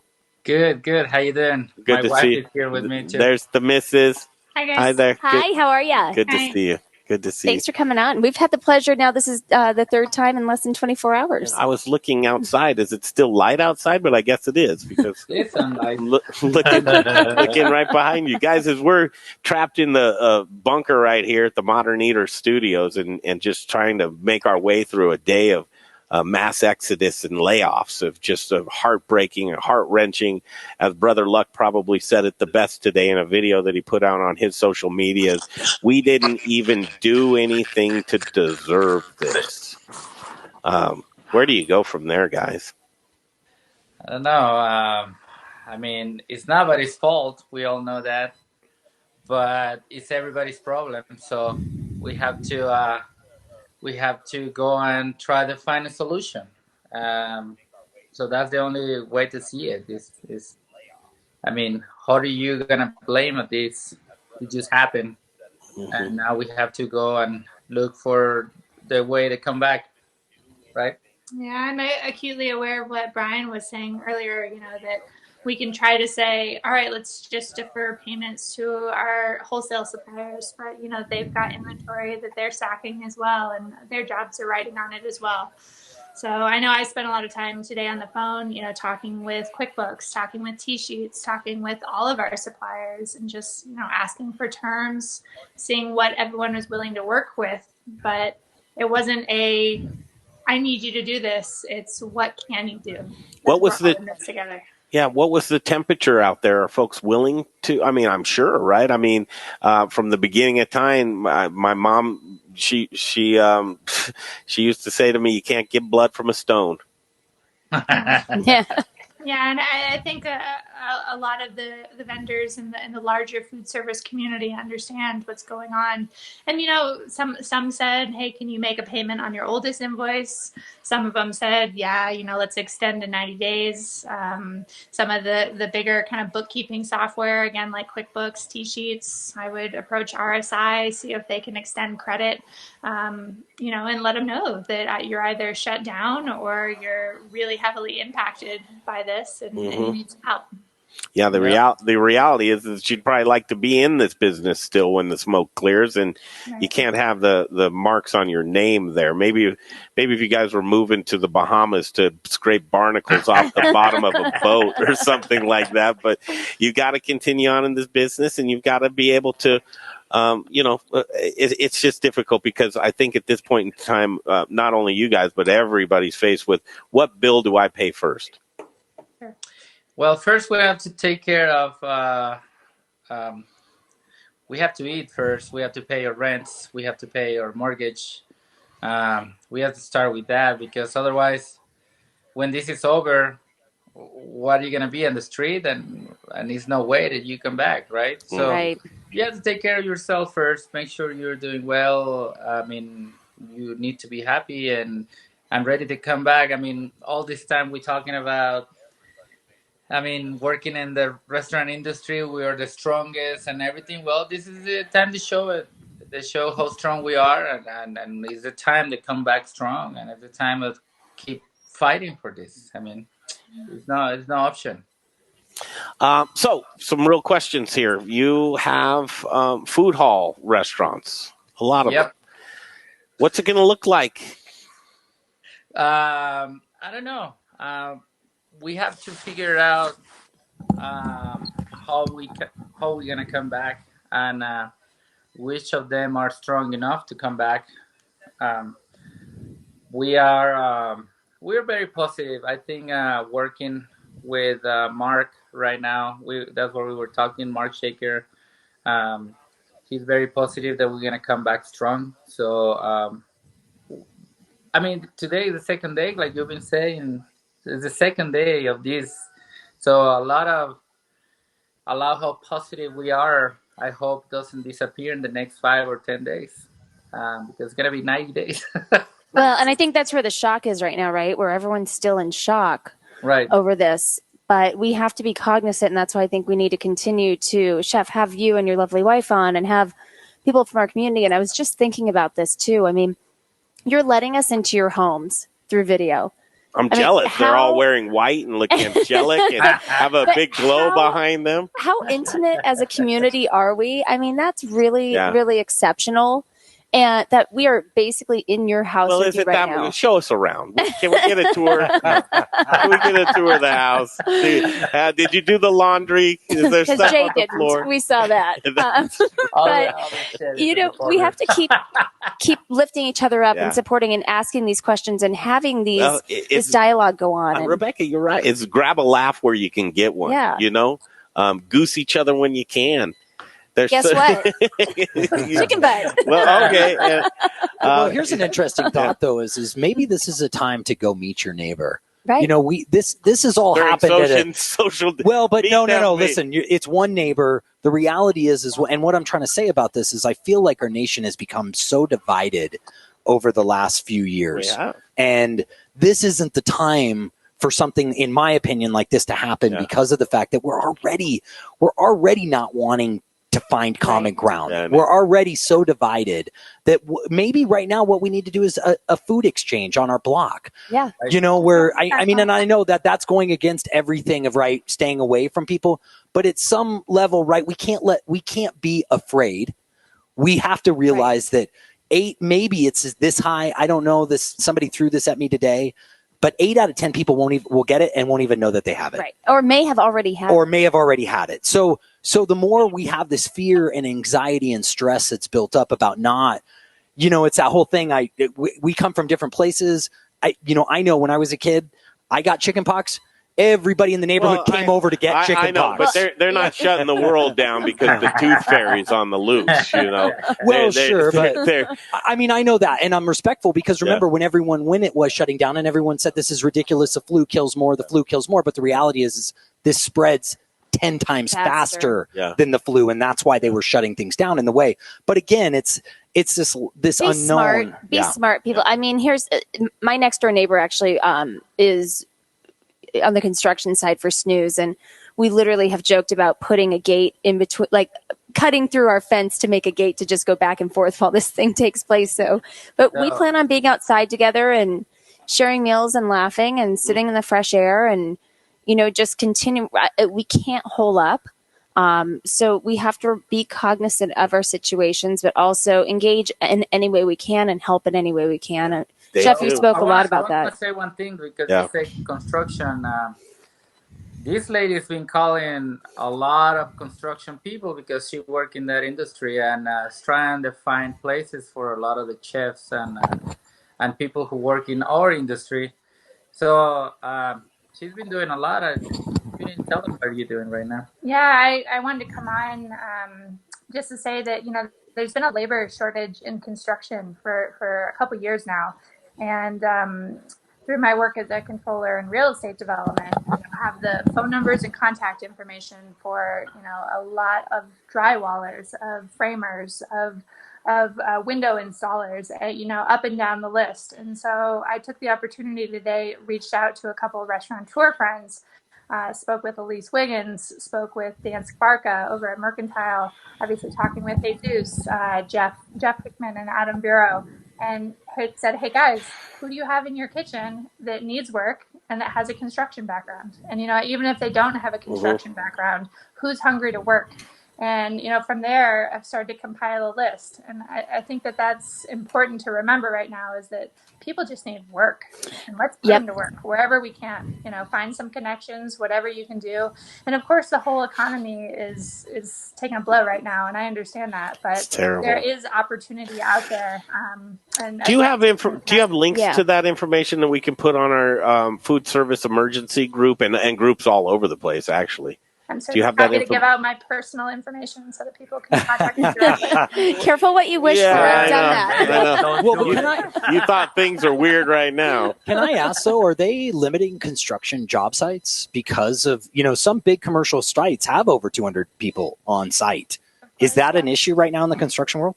A couple of our OSIP policies, which is the owner carried insurance policies, have mandated that we do temp checks as people come back onto site, as well as the social distancing of 6 feet. So that's what we're seeing right now. But, for the most part, job sites are relatively out in the open. They're pretty spread out compared to the restaurant business, at least. So we've got 2 big projects online for my company that are continuing at full steam. And masks are readily available in construction. Sure. And, I think it's important to think about Amazon delivery jobs. I know that Costco and King Soopers, they're all hiring. So you're killing me with that big, huge corporate stuff. I hate to see all these small sector jobs go to these huge. But I know. People back to work so they're not worrying about rent. I know. Well, and that goes into a whole other topic that we'll touch on as week goes on with, the risk of mental illness and depression as this happens. So I completely agree with you on let's just get them back into the workforce. Now, people love our industry. They will come back to us. There's nothing better than this industry. To touch real quick, I'm going to throw this out.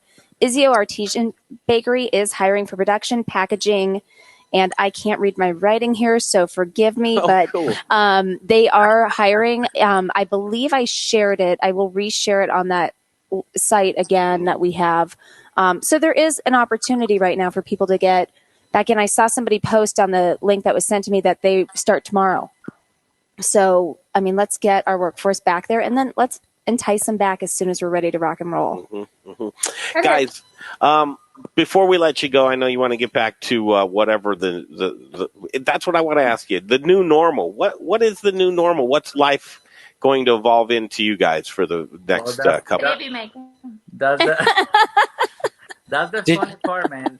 Did you say baby making? Yes. Is that what I heard? Yes. I did. It's like I was like, did I hear that right? And I'm like, I heard that right. And then it's like, well, I think you guys just got done trying, didn't you? That's what happened. They're Are you guys in undershirty. bed right now? This is so We are awkward. not on They our are in radio. bed right now. Wearing all white is amazing. Like I said, up close and personal with our industry family, literally. Might be a little too close, guys. Social distance a little. No, bro, go back out on that camera. Let's see what's going on. But, I like. All right, baby making. Yep. The fun part is, and I know a lot of chefs going through the same thing, especially the ones that have family. You have time just to be around your loved ones a lot more, and that's making a big difference too. Yeah. Yeah. You're recharging and getting ready for whatever else is coming. I know there's a lot of chefs too that have a lot of experience growing gardens, and when we were facing wartime in World War II, people grew victory gardens. Victory gardens. Can we start mobilizing to get some chefs and industry folk out to farm? I love that. And start farming. And that's really more a question for Brian. I don't know, but well, this is the time your start should be. This is the time if you have extra time, go out and pick up something to do all your starts inside, because right now you'd be putting this stuff in your greenhouse. You'd be getting ready, to have stuff ready to put in the ground in May. You're totally right. And I was going to tack on to that. I went out yesterday and did a great walk around my neighborhood. I have never seen so many people out walking around, getting exercise. And I think that's important is to our mental health. that we get out, enjoy some sunshine, Right. and Let's get live. through this snow this Thursday. I think once the sun comes back out and it's warmer, we're going to really have a lot more people out driving, walking. Yeah. There's community gardens. There's one right around the corner from my house in Wash Park. Actually, there's a couple in the Wash Park area, but I think that too is going to be really good for people and just neighborly to start planting stuff together and come together in that type of sense as well. We've got the fairy Gutmother, Carley Smith. She's coming up next after you guys, okay? But I want to just quickly, what's food going to look like in the Silva house? We've been cooking a lot of Mexican food, man. A lot of tortillas, a lot of easy things. And it's fun here. It's Always fun then. fun. What's the address? We'll be right over. Exactly. We can do curbside pickup too. Well, when this passes, we need to make another tamale massacre and Please. make this happen. Please. You guys are great. I mean, Thank you for all you're doing, you guys. Probably my favorite. We'll keep in contact as, it's going to be interesting. Well, let's take a picture of this now. Do a screenshot of how you guys look now. Let's see how you look in 30 to 60 days. Oh, shit. And maybe, probably. There might be a bump. There You might never be know. a little bump. And not just from the drinking at home, from being stuck together for 8 weeks. You guys are great. You guys are fantastic. Yeah, we'll see you in the next couple of days. Thank you, guys. Thanks, guys. There they go. Wow. What a great What family. a great family. They're such great people. What, Brian? Now you're smiling. You need No, I'm smiling because I got to get some food in me. I've been up since 4 and I haven't eaten yet. I tried to get somebody to bring me food and I could not do that because I'm going through this major integration right now, and I'm stuck because I'm trying to buy from every farm to get. Yeah. You're not going to stick around stores. for Scott and I'm going to chime right in. I'm going to get back onto my not my Facebook, but I'm going to see if Dave can't pipe me in. Okay, cool. Perfect. Well, I was If hangry yesterday, so it's your turn. We got to have I guess it's a thing now. Rotating. So I do have some snacks in there in a bag too. There's some peppers and some hummus. So help yourself. Thank you. Thank you. I might do. Clean. I've got a cauliflower pizza waiting for me at home. Is the text I just got. Oh, So I'm betting there's some red wine there too. there's a bottle of red, and Although I don't know, you can't make babies anymore, though, can you? no, man, I'm done with the baby. I will work hard at it, though. I promise you. I think that there's always room for practice. I think that's Andy's take too. Yeah, you're never too old to practice making babies. I said lots of Christmas babies are going to be New Year's babies. Look where this show just went today. See, we went from this fire to now baby making. In a place I think we needed it to go to tonight. Well, and that's the thing is and I apologize if people found me a little brash and a little abrasive as I came on, but the reality should we close them all down anyway? Well, but no, because listen, there was too many to begin we with. have been having this conversation about the amount of food service in Denver for a long time because I've asked myself the question, how many bad restaurants can stay afloat and why do they? And why, and I really feel like we were just being too darn generous for a long time with certain people that weren't really rising to the occasion, bringing the quality and level of service that we should expect when we're going out to these establishments. And so I just meant it in a way of, listen, sometimes change and shaking things up isn't bad. I am sorry. And my heart goes out to all of those people that are in strife. Listen, I was one of the first people just yesterday to give back my entire salary to keep someone else on board. Because that's reality for me. I'm a different kind of person. And I would do that. And I did it. And so right now I am working for free because I believe in what I'm doing. I believe in my industry, and I'm just fortunate enough to have some people around me that can help. Well, and I think, Brian, this is going to bring the people who are passionate and who can bring it to the table and give back to the community. This is really going to show who's going to rise up on there. We talk about it that some of the darkest times bring the most fertile soil. For Jesucio, it's going to, apparently. Oh my God. He's got it, Chef?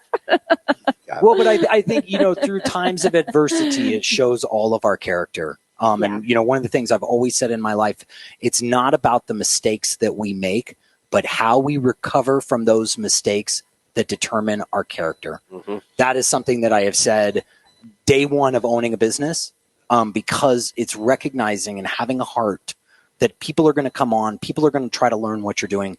People want to get into the food business, but some of them aren't cut out for it. Some of them don't know how. And some of them don't know how to channel their energy in the right way. And I've seen that, I've been an employer for more than 15 years. I've had, probably close to 200 to 300 people through the doors at Growers Organic as employees. I have, just a week ago, I had one of my dear employees that was with me in the beginning send me a text and just say, thank you. Right. What you did for me in my career in the farming, you helped me live my dream, Brian. Thank you. And that's the kind of stuff that gives me tomorrow. That's just totally. A little follow up. Elena Silva that was just on us on here with Facebook with Jesusia. She was talking about construction and construction jobs. She did leave an email. It's a.silva silva at ugddenver.com. a.silva at ugddenver.com if you're looking for employment in construction. Awesome. Awesome. I mean, those two, truly what you said. The moment I met them, these two just embrace our community. They're just good people. They care about things. And what they do is, his food is insane. Look at who we have there. Hi, there Stunning she Carley. is. Hi, guys. Hey, turn your phone sideways, would you? So we can get more of you. There you go. That looks perfect. There she is, Carley Smith, the fairy Gutmother. Hello. Wait, we get to look around your house too. I know. See, up close and personal. Looks like How do you get your teeth that white? First of all, it's just all the water I drink. I think I don't know. Do you put Vaseline on them? No. I've heard that. Eats well and hydrates. No, I heard that some folks, if they want to show off like a really shiny sheen on their teeth, they'll put Vaseline on there. On there. I don't know. No, I didn't. I've never done that. Awkward, huh? We're getting a little too personal now that we're in their homes. I don't know if you've been watching the stream at all. I think you were out walking your dog a little bit now, but we had Jesucio and his wife were on, and Chef, we were just talking, and things just we were actually starting to smile again, which is so strange in a day of, we talk about it. Unemployment goes fierce, 20%. Projected to be laid off or just not have a job and go into the unemployed sector. And in such a heavy-hearted day to where friends and family have just, they call it hitting the bricks. You're on the streets now. You've got nowhere to go and no paycheck coming at you in the near future. That we talk about stress. It'll take you down, absolutely will, and it will probably leave you a lot worse off in the future with having a torn-up immune system because of it, Carley. Yeah, you bet. So, when all this came about in the first place, we were talking about, the immune system, right? So how to fight off coronavirus or how to prepare for coronavirus and talking about foods and gut health. But, it's a lifestyle. It's the stress is almost more important now than the food, I think, for all of us. So really just being able to deal with the stress and help to mitigate the stress levels right now is really key because now it's like I worry, with the threat of the virus and everyone and being so stressed out, we're just making ourselves that much more susceptible to it. So it's really important. Okay, what do? We sleep 18 hours a day and drink the nectars of the gods? What's that? So Brian, here, come here. I know you're trying to get on there. So if you're on this thing, that means your microphone's hot but I hear it. I hear Brian. Brian's trying to get on so he can get in the car and drive and talk at the same time. Okay, hi, Carley, there. Can you see Brian? I don't know if you can or not. You can see Brian. Look at this. I love that smile. Okay, Carley, let's dig in here a little bit because, we need to make sure that our guts are getting that proper treatment so that we can at least have a fighting chance if we come in contact with a carrier to where we're not the next one. Absolutely, yeah.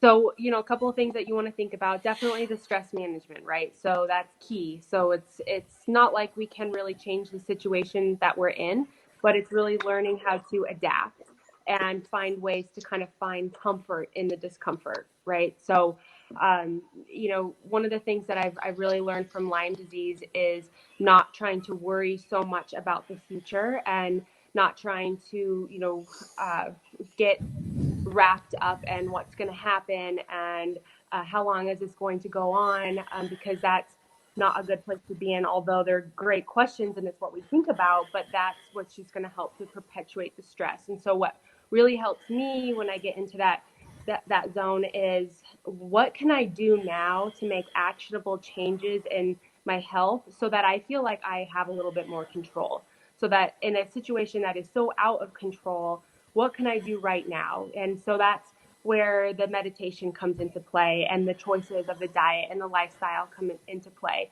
So now more than ever, it's really important to be nourishing yourself with really good quality foods, making sure that you've got a good practice of self-care, getting adequate sleep, like I said, walking your dog or spending time in nature, things that just help to calm your mind, and really, feed the soul. And those are the best ways to not only to boost your immune system and prepare for something like this, but also to handle it and to move through it with ease and stay above it rather than letting it just, completely take you down.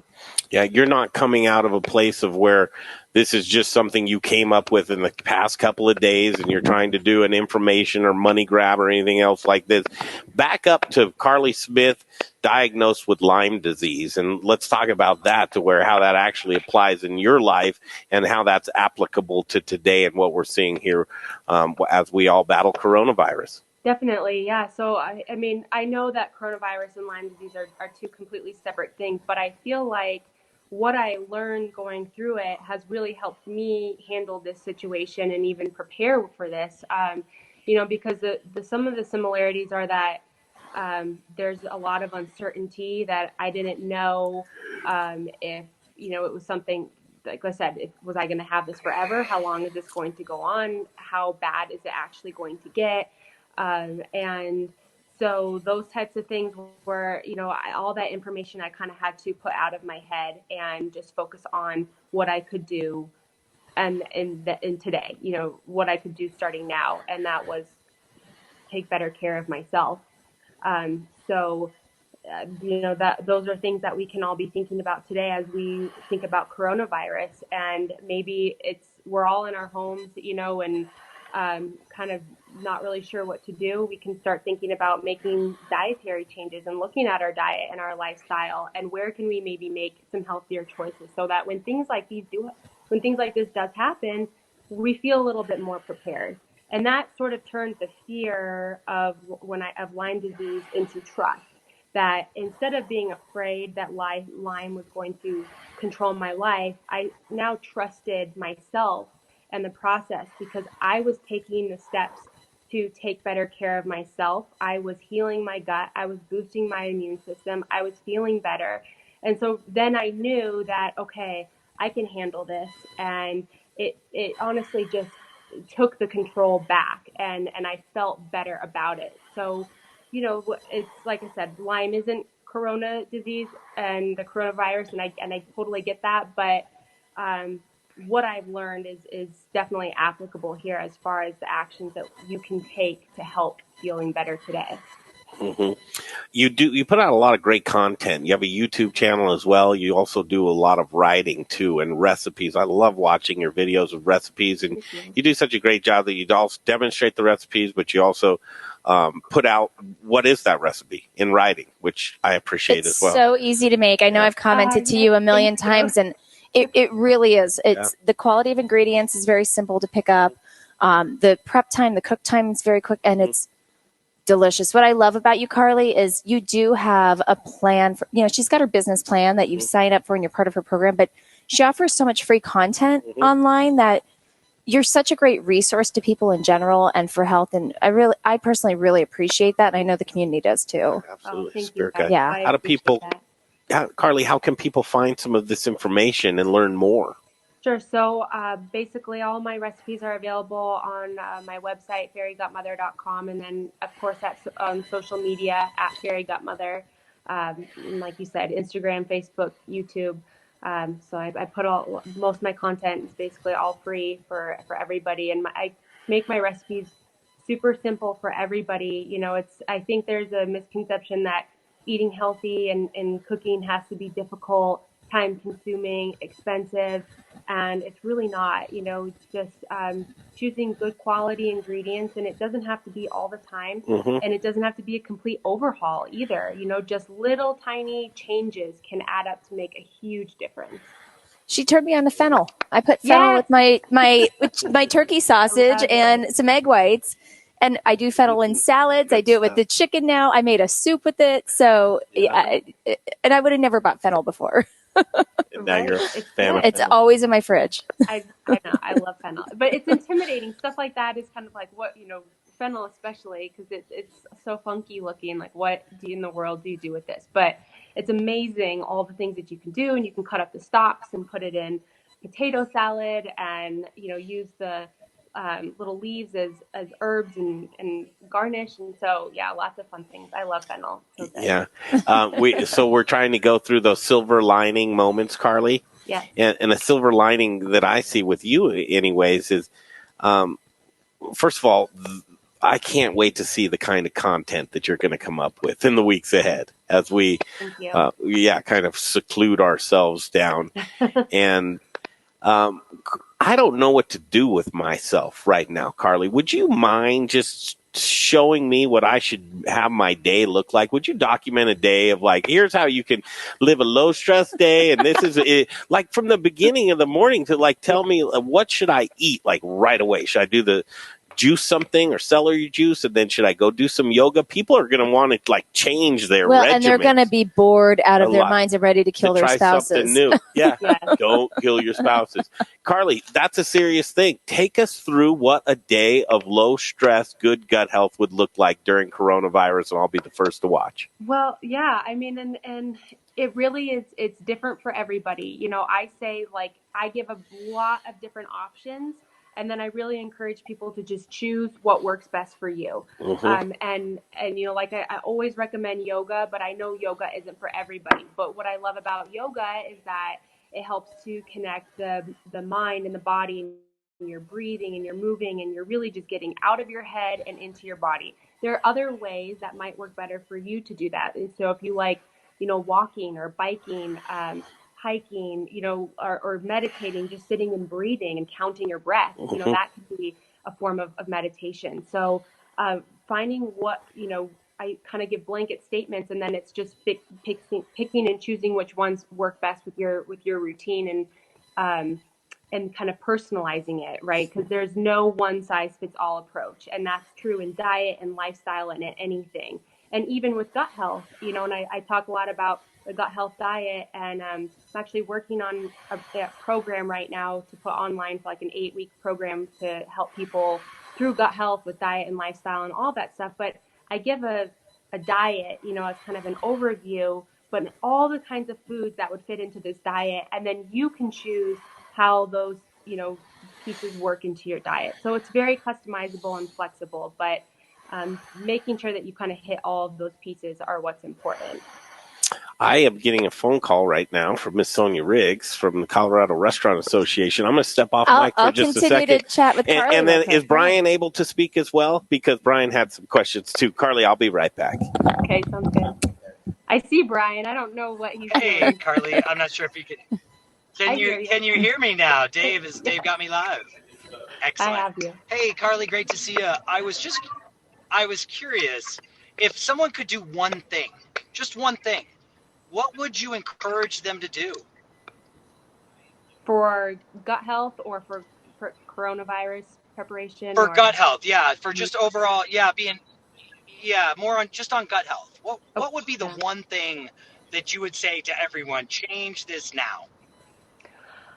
I would say reduce the consumption of processed foods. And it's like, it doesn't have to be 100%, but start what works best for you. Maybe it's eliminating or reducing soda, or maybe it's reducing snacks, some of the processed foods with snacks or sugars, and trying to replace them with healthier, better quality options. But it's the processed foods are really what feed the pathogenic organisms in the gut. So when you think about gut health, it's that healthy balance of bacteria and fungi that are in the gut. And when we consume sugars and processed foods, that feeds the pathogens like Candida and E. coli in the gut. And that's when the problem starts to occur, because they overgrow, they create a biofilm, basically protecting themselves. So it's really hard to get in there and get the beneficial organisms thriving. So as much as you can eliminate or reduce the consumption of those foods, the better that you're going to feel. Now, you just touched on something that I think is important, that I think the viewers and listeners really should hear, is about, can you overdo it? Don't you need a healthy balance of good and bad flora in your gut to make it right? Yes. So you can absolutely overdo, probiotics and bacteria. Too much of a good thing, can be a bad thing. So while we love probiotics and the bacteria, you don't want to go crazy and eat a whole bunch of, sauerkraut and drink a whole bunch of kombucha and, take lots of probiotic supplements, because that can cause, adverse reactions. And so you want to just slowly integrate the good bacteria back into the gut. What is it about fermented foods that gives you so much good bacteria? So basically, the ferments help to repopulate the gut with the beneficial organisms. So fermented foods have those living organisms in them that are similar to the organisms in the gut. So for instance, if you were to do yogurt or a kombucha or even sauerkraut, that usually has some of those organisms that are the same, that are in our gut, that are beneficial for supporting the immune system and breaking down fiber in the gut, which is all anti-inflammatory. So really good quality or really good benefits to some of these bacteria, I should say. Now, Carley, I've got to ask you, if you don't mind me jumping in, Brian. Yeah. What are your top if you have a breakfast, lunch, and a dinner, and I know that these can be found on your website, what are the top 3 that you would pick, one of each meal, for people to come and find on your website? That's a good question. I love everything so much. One thing I really encourage people to make is the oven roasted chicken, because from that you can take the meat and use that in so many different recipes, and then you take the carcass and make a bone broth with it. Mm-hmm. So, you're getting so much more out of just this one dish, because then you can make soup and you've got a bone broth, which is really great for the gut. It's anti-inflammatory, helps heal the gut lining. And especially right now with stress levels, I tell people I think drinking bone broth is like a hug from the inside out. It's just like so nourishing and comforting for the body. So for right now, especially, I would be recommending to incorporate some broth into your routine and into your life. But that recipe I really love. You can do so many different things with any of my like grain salads, like the anything that I do with like wild rice and quinoa and brown rice, like my kimchi fried rice. These kinds of, salads that I make are awesome for meal prepping, because they're super simple and then they last, 3 or 4 days. And they're great for, bringing to work or mixing in another salad, really versatile. And then, of course, I love my kraut slaws. I just think they're so fun and so delicious. A great way to consume ferments and kraut. A lot of people aren't really sure if they like kraut or don't really know how to use it. By chopping up some fresh ingredients like fennel and apple and throwing the kraut in there is I just think it's so delicious and refreshing. So I definitely love making those. Awesome. Thank you. And I mean, really, bone broth is not that difficult to make. Right. It really isn't. If you think of any, after Thanksgiving or you do a whole roasted chicken, it's just putting a lot of wholehearted ingredients in and then you're ready to go. Yes, absolutely. Yeah, no, it is super easy. And one of the things you can do too is to cut off like the carrot tops and the ends to your veggies, or save your apple cores and make a discard pile in your freezer. And that way, when you are ready to make a broth, you just throw all your old veggies in there, and it makes it real simple and not a whole lot of steps to that, that's for sure. So real easy to make. I call my garbage soup. So yes, where it comes with all the ends. Oh my gosh, I love that. What did I miss? Yes, oh my Garbage gosh. soup. Garbage. That means just everything in the fridge, right? Well, it's all the odds and ends that most people would toss that you put in to really make that wholehearted. You get your veggies, you've got everything going in, and then it just strains out. So there's zero waste. Flavor comes from many, many places. Mm-hmm. That's for sure. It does. Carley, we want to continue to do these things with us. Do you think you can make us some just recipes exactly for this? Or do you have them all? Yeah. I mean, I would love to see Absolutely. just some specialized recipes. Well, I say we spend a day here where, we get you in the kitchen and kind of cook up some of Carley's recipes. I would love to. That would be awesome. Yeah, we can have a live streaming and. Yes, we could cook together. We could do a little demo. Did Brian get to ask his question? Yes, was Brian able to jump in on the conversation? Yes, he was, and he's still on the line. Okay, cool. I'm glad he got that conversation in. I was able to speak with Sonia Riggs from the Colorado Restaurant Association with some breaking updates for folks. Carley, you've got a busy day tomorrow as well. You've been doing some stuff on, and I love it. I follow you, but your TV appearances are fantastic. Oh, thank you. What type of stuff are you doing on the tube? So I worked with them earlier this week, just talking the same stuff I'm talking about with you guys, boosting your immune system to prepare for, coronavirus. And then hopefully tomorrow or sometime this week, talking about really simple recipes that you can make with things that you might already have in your pantry. So right now the grocery stores are sold out, and what do we eat? And so I'm going to put together a few things to show you stuff that you probably already have in your pantry, or if you don't, stuff that has really long shelf life, but that's healthier options. So a lot of people are thinking about stocking up for foods, but they're unfortunately reaching for foods that have longer shelf lives, which are probably a little bit unhealthier. So I'm talking about a little bit healthier options. So yeah. Talking about I love it. Well, that's the type of stuff I want too. So cool. We'll be able to do both of those things. Carley Smith, I love your Instagram. Give your Instagram out. It's just at Fairy Gutmother. At Fairy Gutmother. That's consistent branding. It's pretty much Fairy Gutmother everywhere, right? It is easy to remember, yes. She is the Fairy Gutmother. Thank you for spending time with us this evening. So much. Thanks for all you guys are doing right now too. I really appreciate you. So. Thank you. Thanks, Carley. Scott and Jess from Field to Fork are going to be coming up next, Carley. Awesome. So Perfect. stick around if you can to watch that. There she is, Carley Smith, the Fairy Gutmother. Sonia Riggs, Colorado Restaurant Association. She's driving. Of course, I was trying to get her to go on the video chat as she was trying. She's not as crazy as Brian. No, she's not.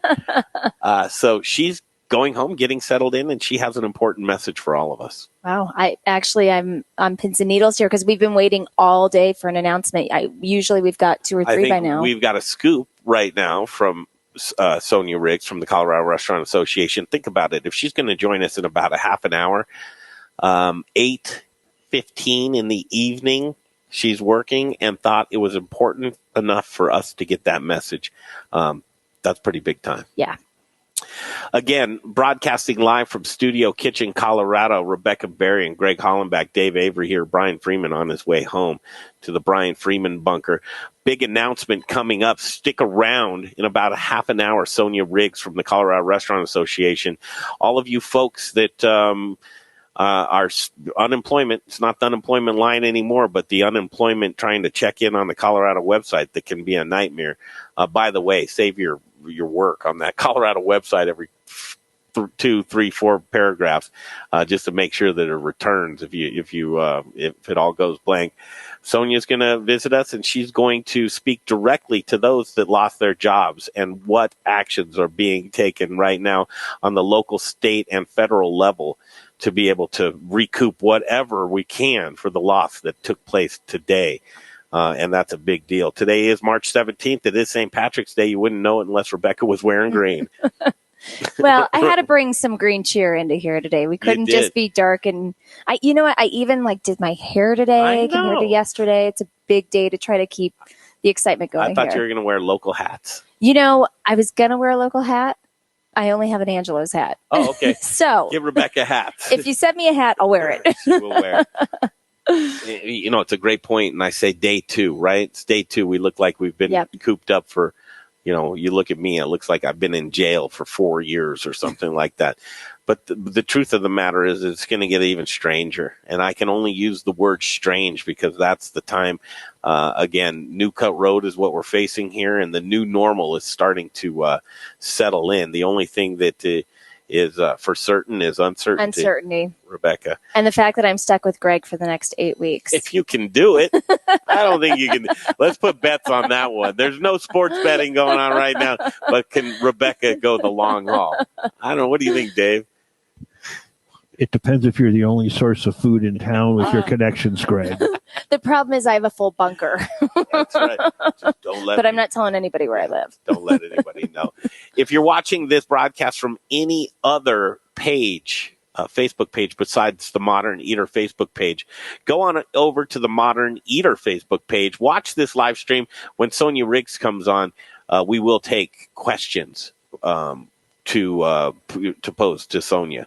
And, I don't know if she has all of the answers for things right now, but she is sure one of those transparent people that will, if she doesn't have the answer, she'll figure it out and try and get you some answers. So, the Modern Eater Facebook page, while you're there, throw us a like, and also notifications. Set your notifications as we're broadcasting and streaming for the foreseeable future, really. Share us, please. I'm actually, we're all multitasking here, so I've got multiple streams going on different Facebook Lives, on everything Phone to make going. people aware of where we're going with our restaurant crew. 2 different drinks, hand sanitizer, lotion, phone charger. I'm here for the long haul, Greg. So you better hold on to that bet. Bet. Snacks tonight. I did have snacks. All right, there's going to be a great interview coming up next here. You guys are in for a treat. We're going to go to Palisade, Colorado, and I'm going to see if I can get Scott on.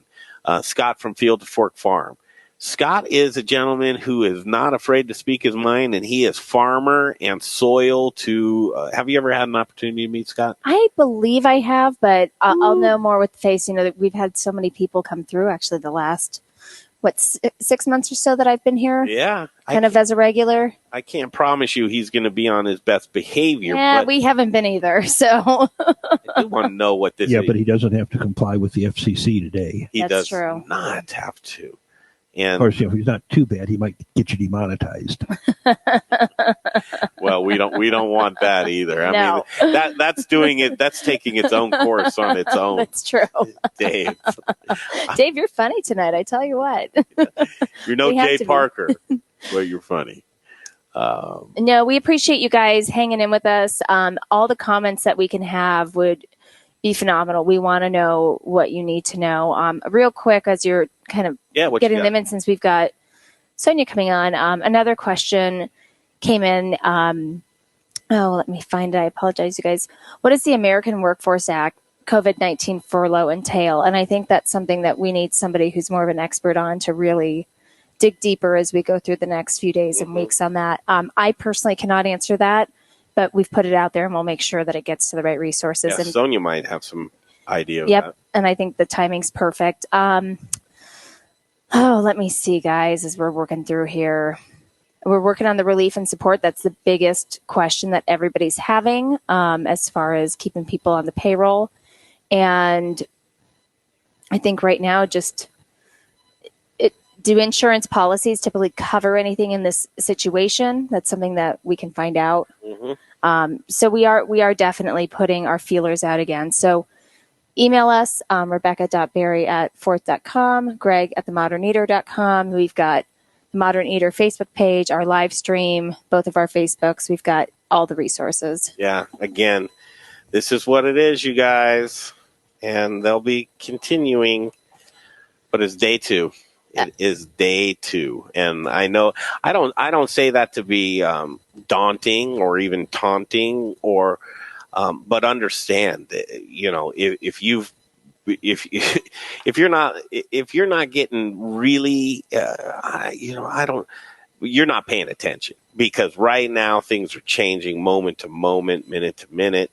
And, I can't even imagine what the climate of things are going to be just as short as tomorrow or Friday. We've got GoFundMe's going, Blackbird and Ritual through Brian Mitbo, and forgive me if I mispronounced that, Brian, on his page is having a GoFundMe as well, and we can post that. But it looks like we are live from the farm.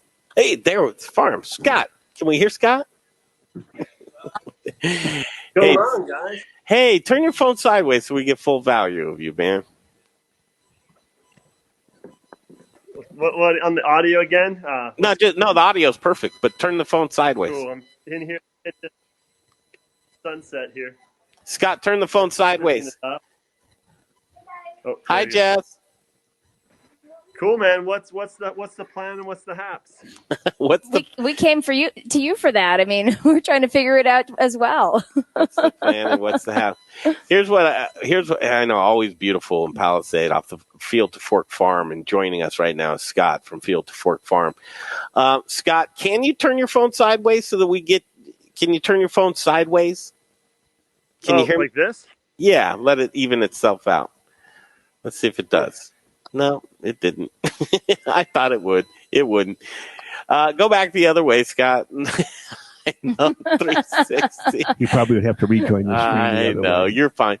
Okay, we'll take it the way we have it right now. Scott, I thought it was important to get you on the line. Obviously, you never pull any punches. I talk about you are the soil farmer that is absolutely unapologetically organic. You and your wife and your young son. There's a reason why you do the farm life, and I think a lot of that is health reasons, right? And we are in a scare right now with coronavirus as it is spreading and the walls are closing in. How are you? Just at first blush, what are we seeing here on your end of this, Scott? Man, it's really a time to dive deep into our communities and know that we kind of got to dream awake, man, and know that we got to be kind to one another, and like anything, like real biodiversity. When you talk about nature, focus on being healthy. Everybody, eat well, have a mental state that's well and healthy, and I really, this is one of those things that we really have to be kind to one another, and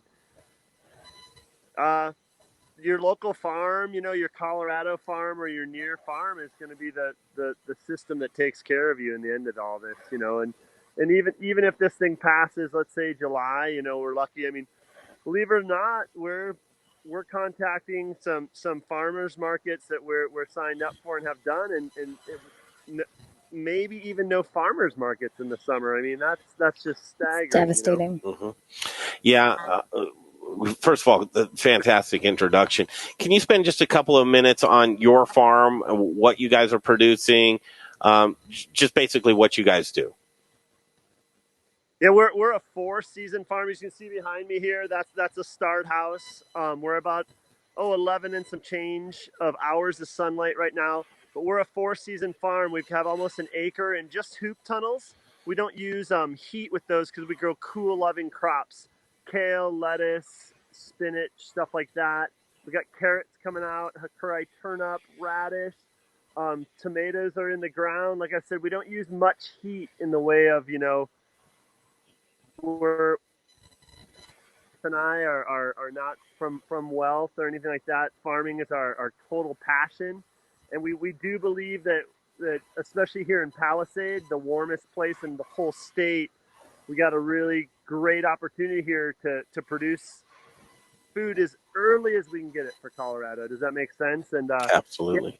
Field to Fork. The best way to go and find out about our farm is field to fork /farm.com.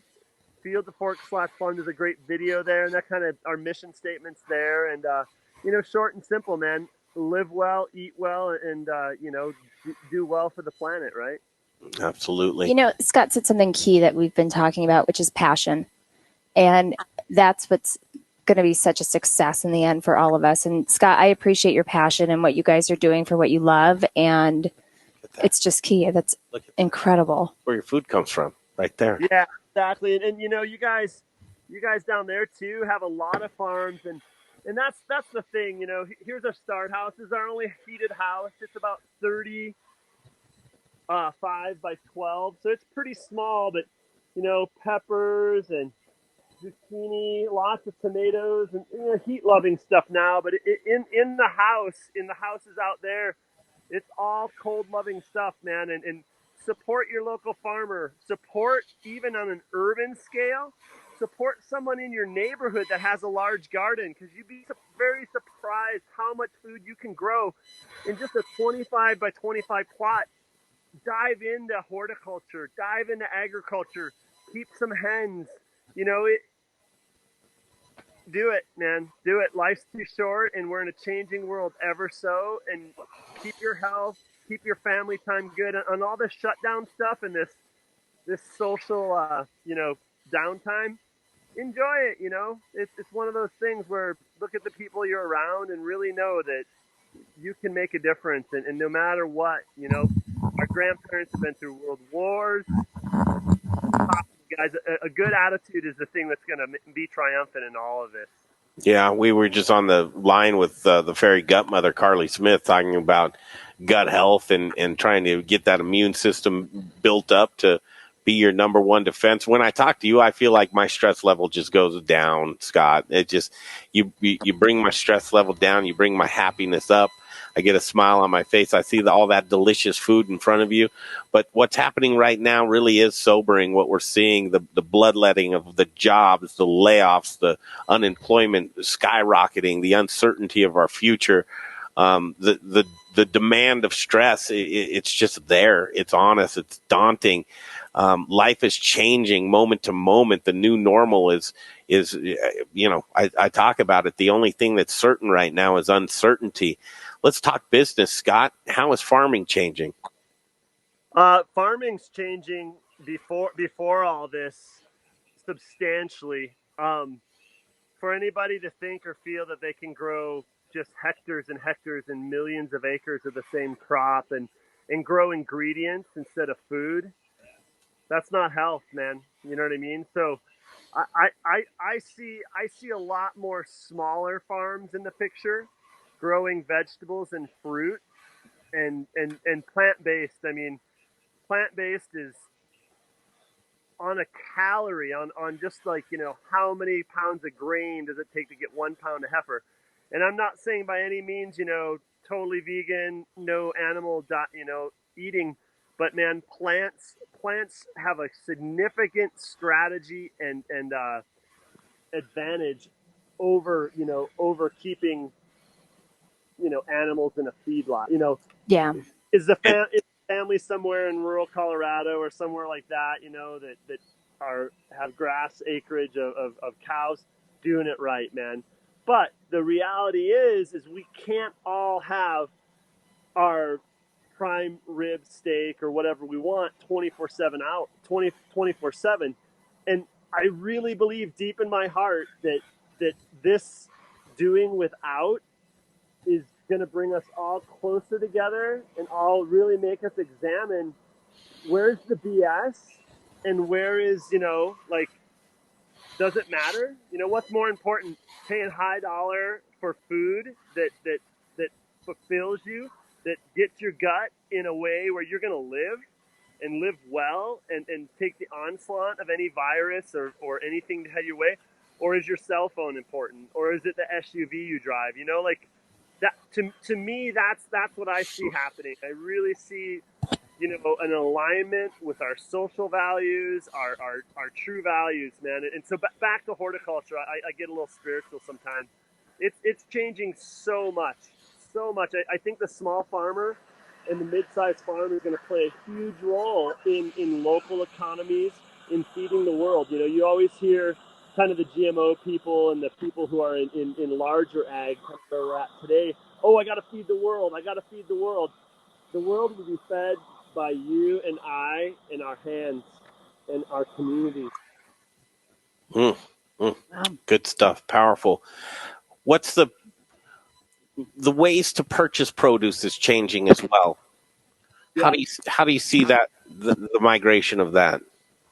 We do a home delivery here in Mesa County, which is Palisade to Fruta. Mesa County's, you know, pretty long valley, and there's a lot of interest in it. You know, people are I cruise in our vegetable van and go up. Most people have just like a beer cooler or a picnic cooler sitting out, and I put the veggies in there, and it's all done online, and that was in place way before all of this. So I see that really working out, not only for convenience. You know, we get a lot of people that call in, oh, we love getting our vegetables from you guys because I'm not in the grocery store to pick up, like, you know, I don't know, cereal or, you know, the stuff that you get at the grocery store that you really, you know, don't need. So we see that. I really see a lot of people and urban gardens coming into this, man, and not that that's like, you know, gonna like feed everybody, but it definitely will put an emphasis on fresh.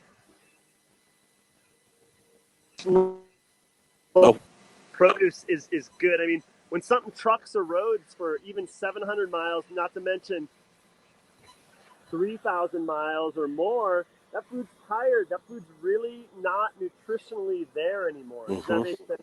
Absolutely. Yeah. The sooner we can get our fruits and vegetables, the better mana, the better vitality they'll have. Yeah. So in that's the future. The future is get it close. It's best for you. It's best for the planet, and it's economic. We hear all the time, oh, my salad lasted 2 weeks in the refrigerator. And I'm like, yeah, that's about how long salad should last. When you get it at the grocery store, it's from California or Mexico or wherever. And, you know, it's 2 weeks old at that point. So that's why that goes on that way. Yeah, it's not the food in your life, it's the life in your food. Yeah.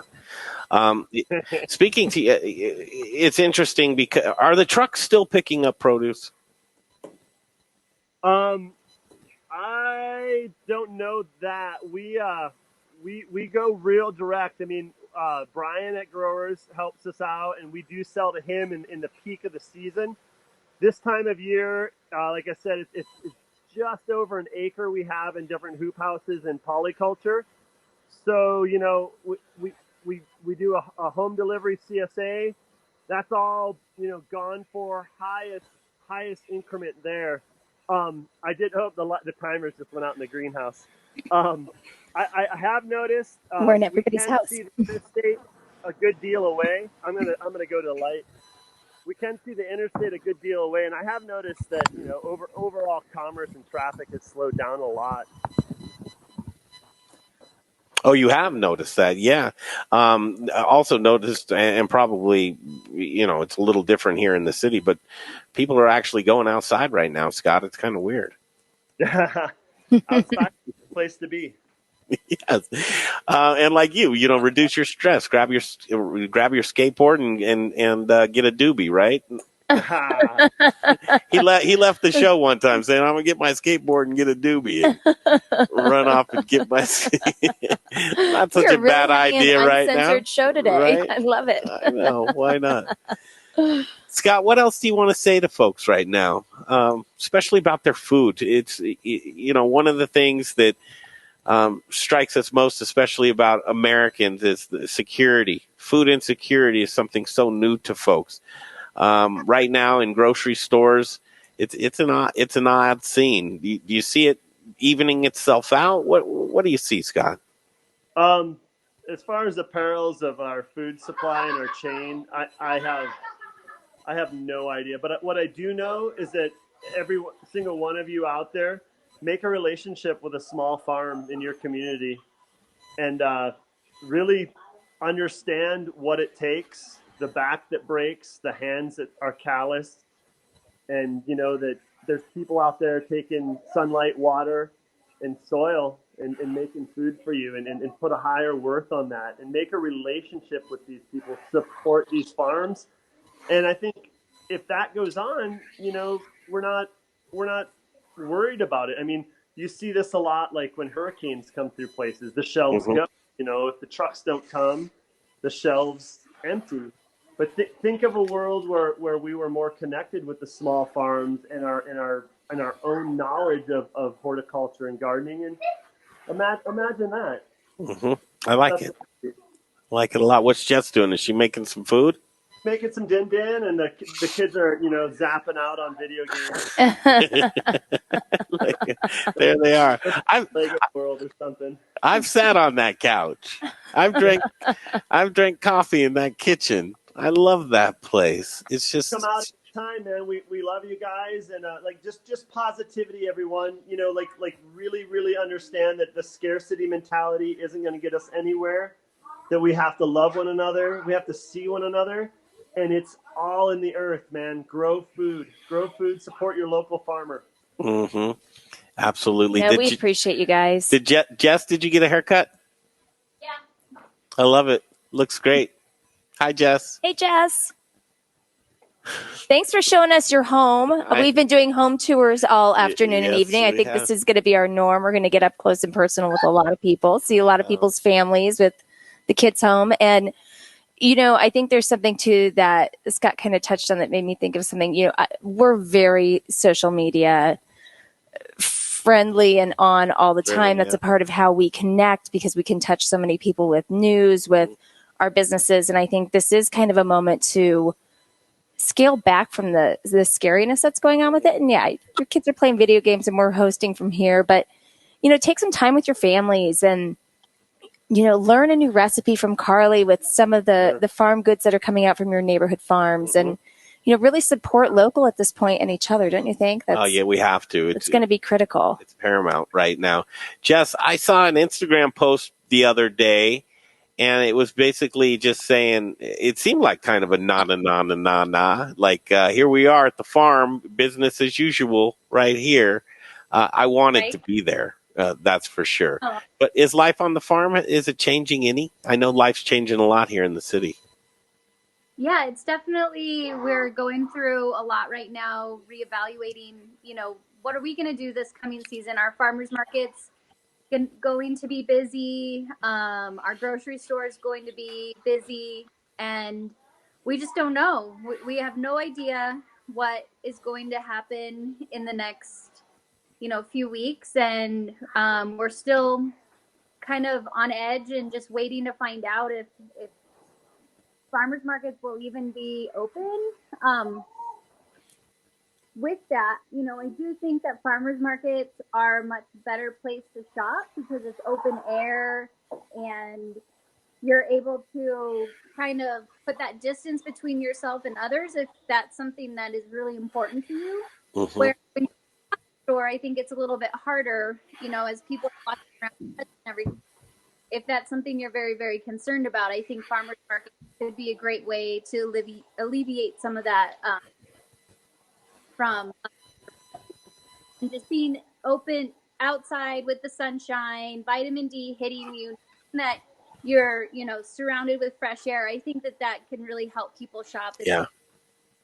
Who'd ever thought that a farmer's market would be bad for your health? Right. To go to a farmer's market, which is, and it really isn't. Jess, as we wrap it up here with you guys, and again, we want to check back with you guys. I think the world of you. Palisade is, you see it as like a place of community wise. Are you seeing the same thing that I'm seeing here in Denver, is where I'm very proud of our community? Is your community coming together like it is here in Denver? Yeah, we are really rural. There's not a lot of people here. So, it's interesting. We have a his friend, mom said, we're only hanging out. I think she has her finger over the microphone. Jess, we're losing you a little bit. Sorry about that. We have a friend over right now, and his mom said, well, we're only hanging out with other farmers right now. And so, you know, we typically have really good health on a farm because our hands are in the soil. You know, we're handling different products that really build our, you know, our immune systems. And once we let in people, you know, the people from Denver into our life. Yeah. Just ask to come visit, Jess.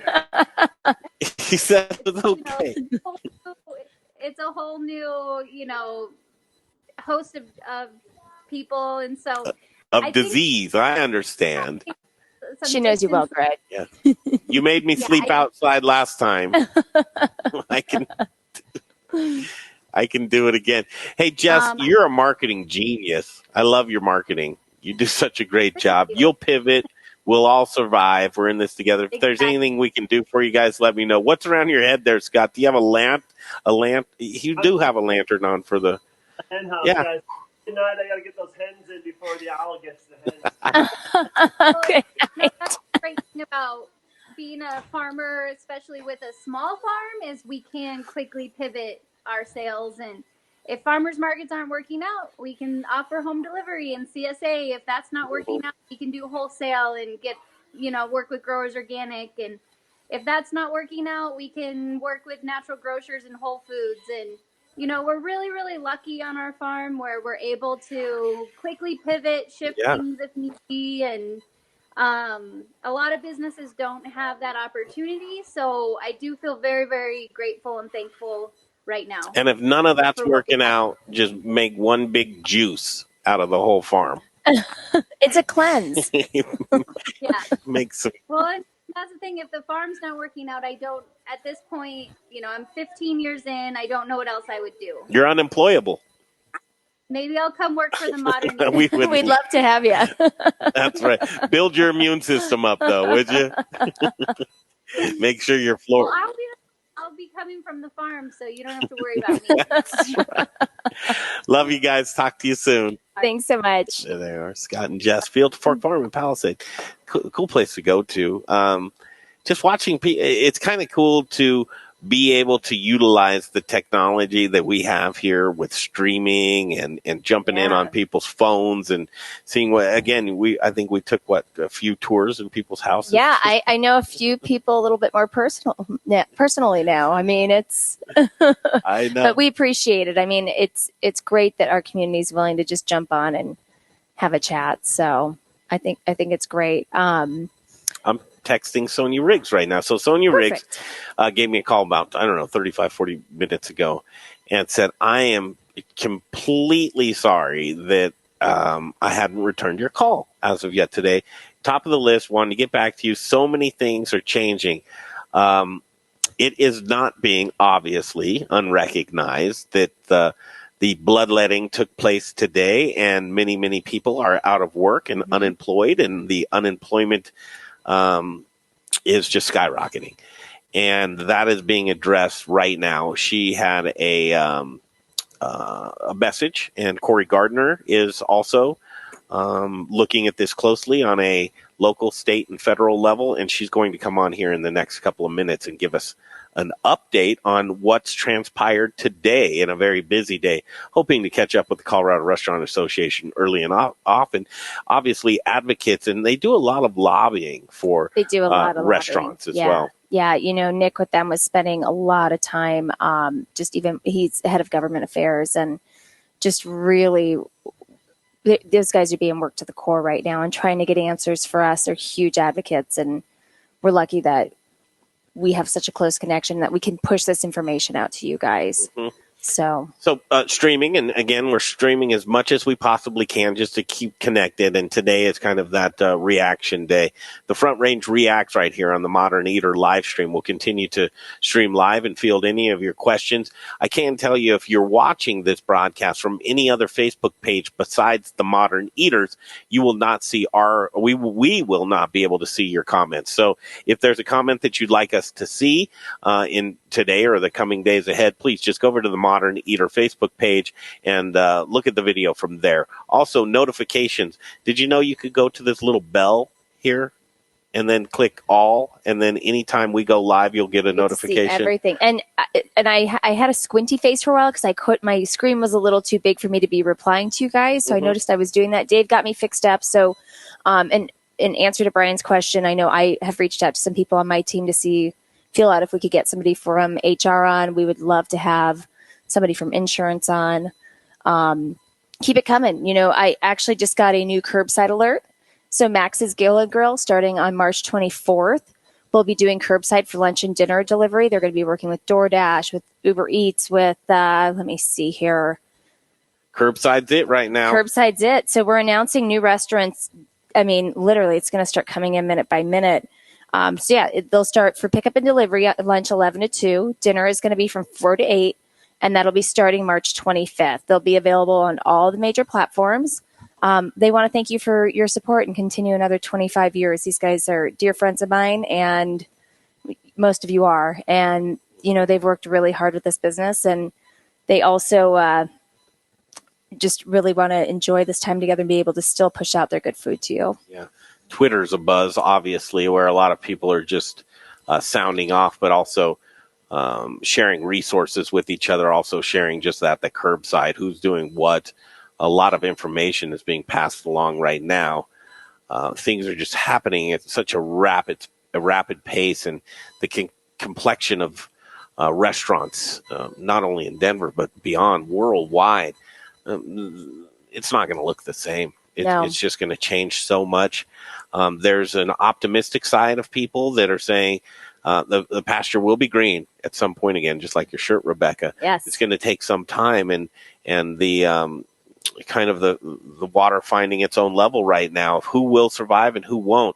What I'm seeing right now is a massive hit on very small businesses. It's small businesses altogether, all the way around. Everybody knows in this industry the margins are so thin as it is, and small businesses are just trying to make it. A dear friend of mine, I think I was sharing yesterday, just moved from LA and opened a new business, and has literally been open maybe 5 months. And my heart goes out to them because they have their staff. They've got everything that they've put into this business that's now just completely shut down. I hope they start opening and doing carry out, curbside pickup. Their sandwiches are amazing. They use Chef Brunson's meats, so fabulous there. But, I hope to see these small businesses try to thrive through this. Yeah, we played a audio video piece of Chef Brother Luck at the, on the outset of the show, and just heart-wrenching. One of the things that really resonated with me is Brother saying, this is very hard to do, but we didn't deserve this. We didn't do anything wrong. No, you didn't. And so much effort goes into even building a restaurant, a staff, continuity, front of the house, back of the house, stability. Get you get your labor costs where you want them. You get your food costs where you want them. You think you're vendors. You think you're turning the corner.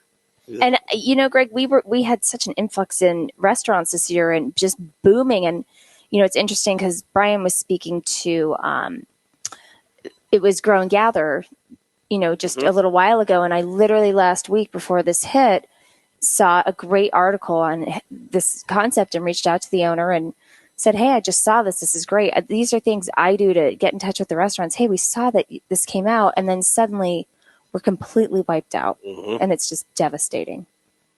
Morale means, and we talked, Jesus Silva came on the show, and his wife said, "Well, listen, the jobs in the restaurant, jobs in restaurants, there are some now in construction, and we would like to say, if you need a job, here's some construction jobs to do." Fact of the matter is that through this unemployment, and I think morale's so low that a lot of folks may not want to just jump up and go that the unemployment benefits. I'm going to take that. I'm going to see what's happening. I'm not going to get back to work right away. And unfortunately, I think that type of mentality, and the unemployment benefits are not going to kick in for at least 6 to 8 weeks. And the minute that you get a job, though, you can't file unemployment. I know, and so it's a challenge. But we want also to know how people are handling that. I mean, are people actually rushing to try and find employment right now? we want to hear from you. I would venture to guess probably not. What do you think? I think it's a 50-50. You know, some of the people that I've spoken with through the industry today have jumped on as much opportunities as they can, or if they're in larger organizations, different positions that they may be able to join. I think it's just going to vary on how hard you were hit. If you're somebody who's been with a concept for years and your dedication is to your chef and your owner, you're going to be a little hesitant, I would guess. What do you think tomorrow's theme is going to be like? Well, I think that's something that you and I have to come up with. I think once we talk to Sonia, we'll have a better idea. Yeah, and I think it might come up on its own itself. It kind of has been. It's a day-to-day. Tomorrow's day 3. Tomorrow is day 3. Wow. 2 days. I'm already excited. We're writing them down tomorrow. There'll be a 3 on there. Writing them down as we just try and continue to stream and bring you information and have people sound off and react. But I wonder what will we have to talk about in a week? Well, and I want ideas from, our viewers and people in the industry. What can we do? What would you like to see? What would you like to hear about? What can we bring to you to make your day better? Mm-hmm. We're going to be here as much as we can. Mm-hmm.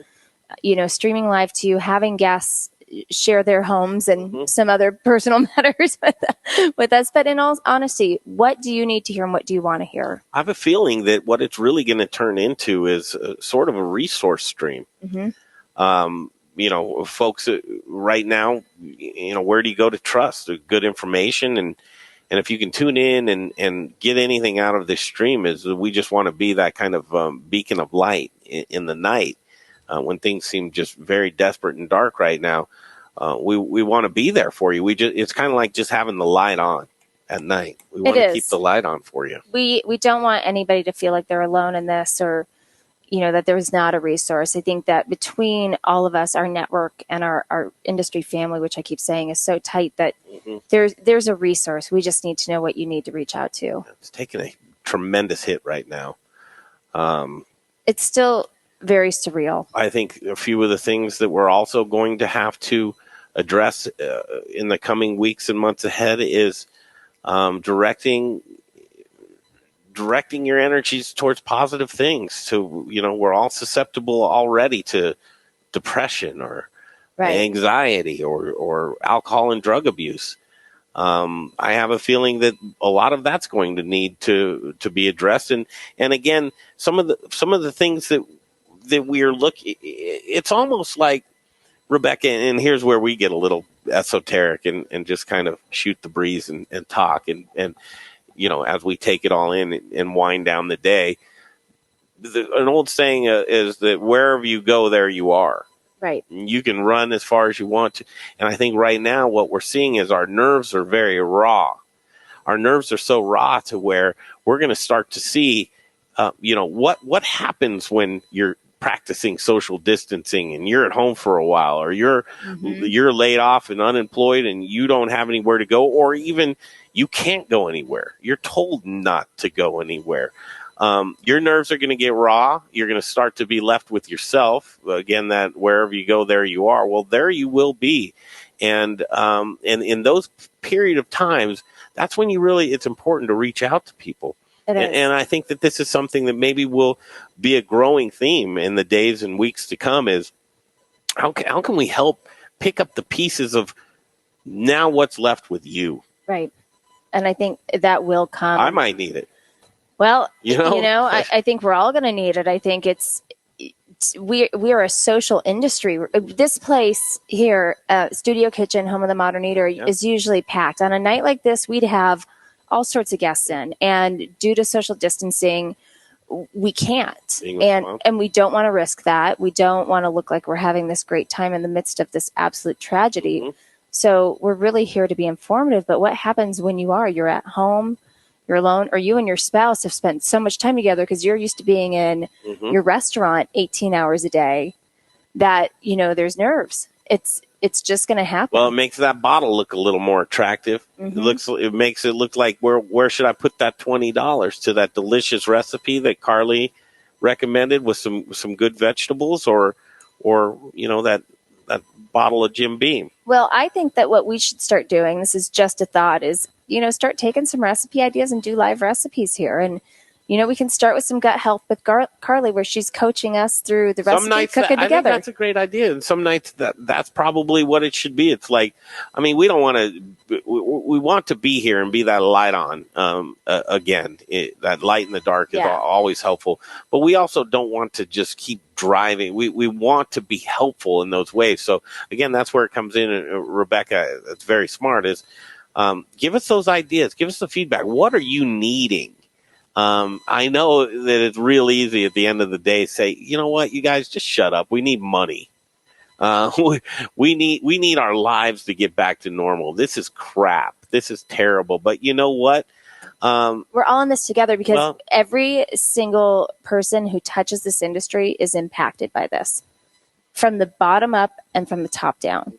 It's just, we're all impacted. So we have to remember that and practice kindness. And, as Chef was saying earlier today, if there is extra food that might go bad, let's get it to the food banks or to the, the kitchens, and really just push forward here. And it's going to get stranger, though. It's going to get stranger, and I think we just have to address it as it comes. Can't turn on each other. We're only on day 2. Right, only on day 2. But seriously. And that becomes easy to do, especially when emotions are real and the nerves are raw and you're looking for anything to do to get an outlet. Guess when times are tough and you're really pissed off, guess who you abuse the most? The people you love. Exactly. The people. They're the easiest. So don't do it. Most accessible target. Well, that's the thing. We're going to need to figure out, how can we be that positive outlet? And it's going to get nicer. I think after Thursday, it's really supposed to get nicer. Go for a walk. You can at least go outside and alleviate some of that stress, get out. Phone a friend, FaceTime. What we're doing right now is stream live with whoever you can and keep that touch. Mm-hmm. Don't tell a joke. Don't be alone. And I'm calling it just grab a laugh. Grab a laugh when you can. Yeah. I just want to comment, by the way. I thank you all who are joining us tonight. I'm seeing people who I've never seen on. We're getting a lot of different comments. Ruby's always on because she's always here. She's got to be a part of everything. Right. God love her. She's the best. But I'm seeing a lot of new faces on our stream. So thank you guys. And please continue to share. It's so important that we support each other and everyone as a whole. So got a text back from Sonia Riggs. Great. This is exciting, guys. This is what you've been waiting for. Yep. We'll close it out with Sonia tonight. We do want to get the updates. I thought it would be best to have an unfiltered conversation. She was going to lay on a bunch of information with me. I said, you can't trust me. First of all, I'm punch drunk. We've been here streaming for hours. I haven't even used it. Have you used the restroom? Earlier, but not since we've logged on. We did this last night too. That's how committed Greg and I are. Your depends are in good shape and you're okay. It's not a bad idea. Trust me. If I can travel, I can do this. I know. I'm choking the chicken. I thought that was the, the hush button. The hush button. Yeah. Oh, be quiet button. Oh man, things are, I don't know. Did we take it seriously? Should we be more prepared? I don't know. I think we're taking it seriously, but we've got. There she is. Hi, Sonia. Sonia Riggs. Hey, Sonia, turn your phone sideways so we can get you on the full screen, the big screen. Can you hear us? Can't hear you, Sonia. Oh, please, technology. We need this to work this time. This is the big one. I know. Sonia, did you approve your microphone to work with us? Just yes or no? Did you approve? You can hear us. We're trying to make sure your microphone is on, Sonia. We've got help. The husband steps in. Okay, husband, as you're helping us troubleshoot, this is live streaming. Hey, how are you? First of all, can you hear us? Just shake your head yes or no, because we can't hear you. Okay, was your microphone, when you were entering the chat room, did you validate your microphone to say, yes, we could access your microphone? You didn't? Step out of that. So cancel out of that chat room, re-enter, but make sure you give the permissions to the microphone and then step back in. Perfect. So I think we're really lucky. We're getting firsthand information, and really we get to share it straight from the horse's mouth. And, I appreciate that Sonia's taking her time again. It's 8:30 at night to come on and I talk hope we to have us. audio now. Do we have audio? Say something. No audio. No audio. Shoot. Is there another phone in there? Let's see. What can I do to help? Still no audio. No, Do you have another phone, you guys? Do you have another phone that you can send that link to? Your husband's phone, maybe? Let's see if we can do that. You do? Thank you. You have that link, Sonia. Just send that to your husband's phone and try and use that phone. Thank you. Okay. We're going to stand by for Sonia Riggs, Colorado Restaurant Association. So nice of her to take the time out to do that. Basically, what she's going to go over with us is news that's come down the pipe all day long that they've been working in 24 to 48 hours. There will be, and I don't know if it's help on the way or relief on the way or what's going to be on the way, but they're working very, very hard right now to try and get some things going. People need relief right now. No doubt about it. The uncertainty is killer. It really is. And I know it's killer for everybody. It's also killer for restaurants too, who are figuring out what their next step is. Mm-hmm. Do they truthfully just call it quits and close down? Do they close down for the 11 weeks? Do they really push through? See, Kevin Martinez is on, I believe with Jim and Nick's, and they're going to go ahead and do delivery and curbside, takeout only. So, these are decisions that are being made minute by minute by restaurant owner operators and groups. It's just, again, it's unknown. We just keep finding out new stuff. And that's why Greg and I sit here and, we're dedicated to you guys. We've had some technical issues getting things kicked off the last few days, but by the next 8 weeks, we will have this just like butter. Boy, you are optimistic, huh? Nothing goes as planned. Isn't that like, our whole goal is to have optimism. Oh, I want some audio. Now? Yeah. Hey, turn that phone sideways now. Can see me or not, but we can if you can turn it sideways. Turn your phone sideways. Like that? Let's turn it sideways so that we get the side screen. You know what I mean? No. So here's my phone. That's how you are. Go like this. Oh, like that? Yeah. Like that? Yeah. Yay. Now we're perfect. Hey. Live and in Technicolor. Here it is. Busy day. Everybody. St. Patrick's Day. What's that? By the way, forgive my kids in the background. I'm at home. Everybody's kids are home. We've gotten to see so many families today. So you're our final house tour, I guess. We're doing our own Denver home tour. That's right. Okay. All right. So here it is. Sonia Riggs, Colorado Restaurant Association President and CEO. A lot of people have questions, and I said I'm not responsible enough for an unfiltered message. I wanted to have you come on here. What's been happening today? A lot's been going on. Oh, my gosh. First of all, we're having trouble keeping up. So I would just ask restaurants out there to please forgive us. We are working almost 24/7. We do need to get some sleep on our own just so we don't get sick.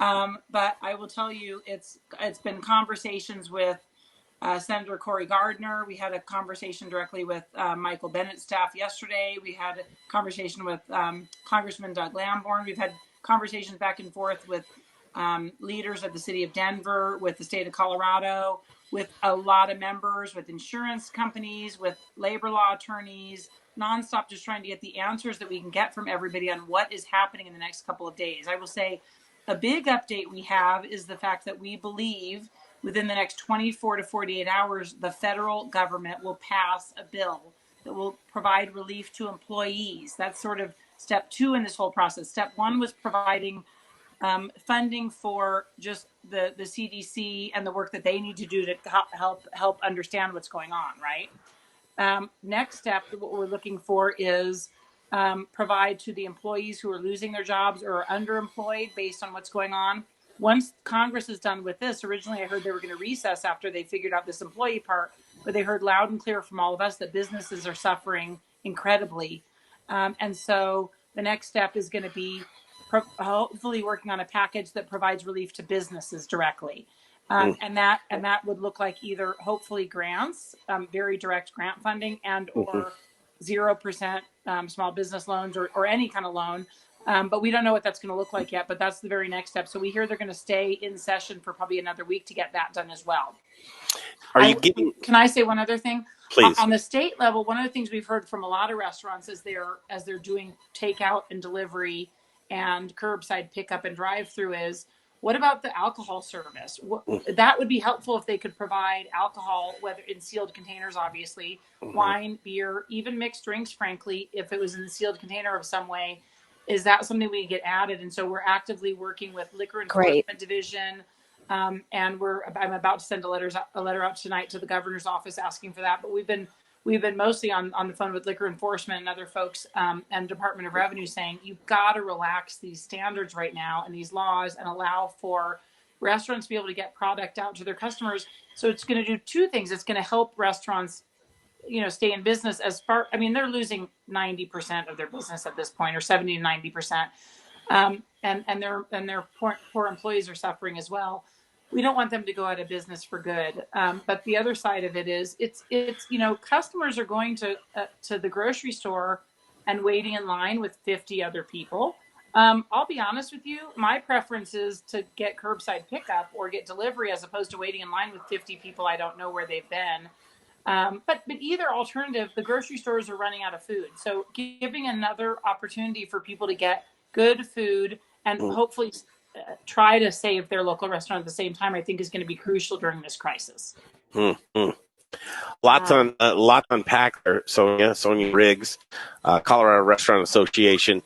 When you, first of all, today was a day of epic proportions of unemployment just skyrocketing in a matter of just hours. Yeah. We've never seen anything like this in any of our lifetimes here in the current room. Yeah. Are you getting the feeling from a local, state, and federal level that what you're seeing as far as aid and relief, that is it more of a Band-Aid or a bandage? Well, what I'm hoping is going to happen, what I believe is going to happen, from what we've seen from the initial draft from the House of Representatives, is that there's going to be several weeks, if not a month or more, of relief directly paid to employees to keep them whole. The difficult part, and our hope is that they'll pay it directly to employees from the federal government. I don't think that's going to happen. I think what they're probably going to do, because I don't think they can implement it quickly enough, is require employers to somehow get the cash and then pay the employees out. The problem is that restaurants don't have cash flow right now. They have no money, and restaurants typically live on 3 to 5% profit margins. Yep. They literally don't have money to pay rent or pay their electricity bill. How are they going to pay for their entire staff of employees for paid sick leave? That they just don't have the money. So what we're begging for basically is give them that money, right? We'd rather the federal government administer it, but if we understand that may not be reasonable. So if that's not the case, at least provide employers that money immediately, that cash immediately, so that they can actually do what you do. And listen, they want to help their employees. They love their employees. In fact, many cases, their employees are like their family members. So they want to find a way to help them, but it's just, do they have the money and the time and the resources to be able to distribute this? So, we don't know what it's going to look like, but at the very least, give them the funding they need in advance, because they just can't self-fund this. So that's our hope. And, exactly. Yeah. And hopefully we'll know some very direct answers, like I said, in the next 24 to 48 hours. Give us an idea of the types of concerns and communications with your office right now. Meaning what? People reaching out to you. Restaurant. Goodness. We are getting, basically, I will tell you, we have taken our entire staff. We have a staff of 17. We have taken most of our staff members, other than the ones that have to do basic office functions just to keep us in business. Frankly, we've also have to pay our bills and do answer the phones and do very basic things. But we have taken a majority of our staff, and I'm going to present this to my executive committee in the morning, and basically said, you're calling every single member, and frankly, we're going to try to call every restaurateur in the state. Now, if they're not a member of the association, we may not have their phone number. We may not have their updated contact information, but I will throw this out to every restaurateur in the state. We're here to help everybody right now, and we understand you may not be a member.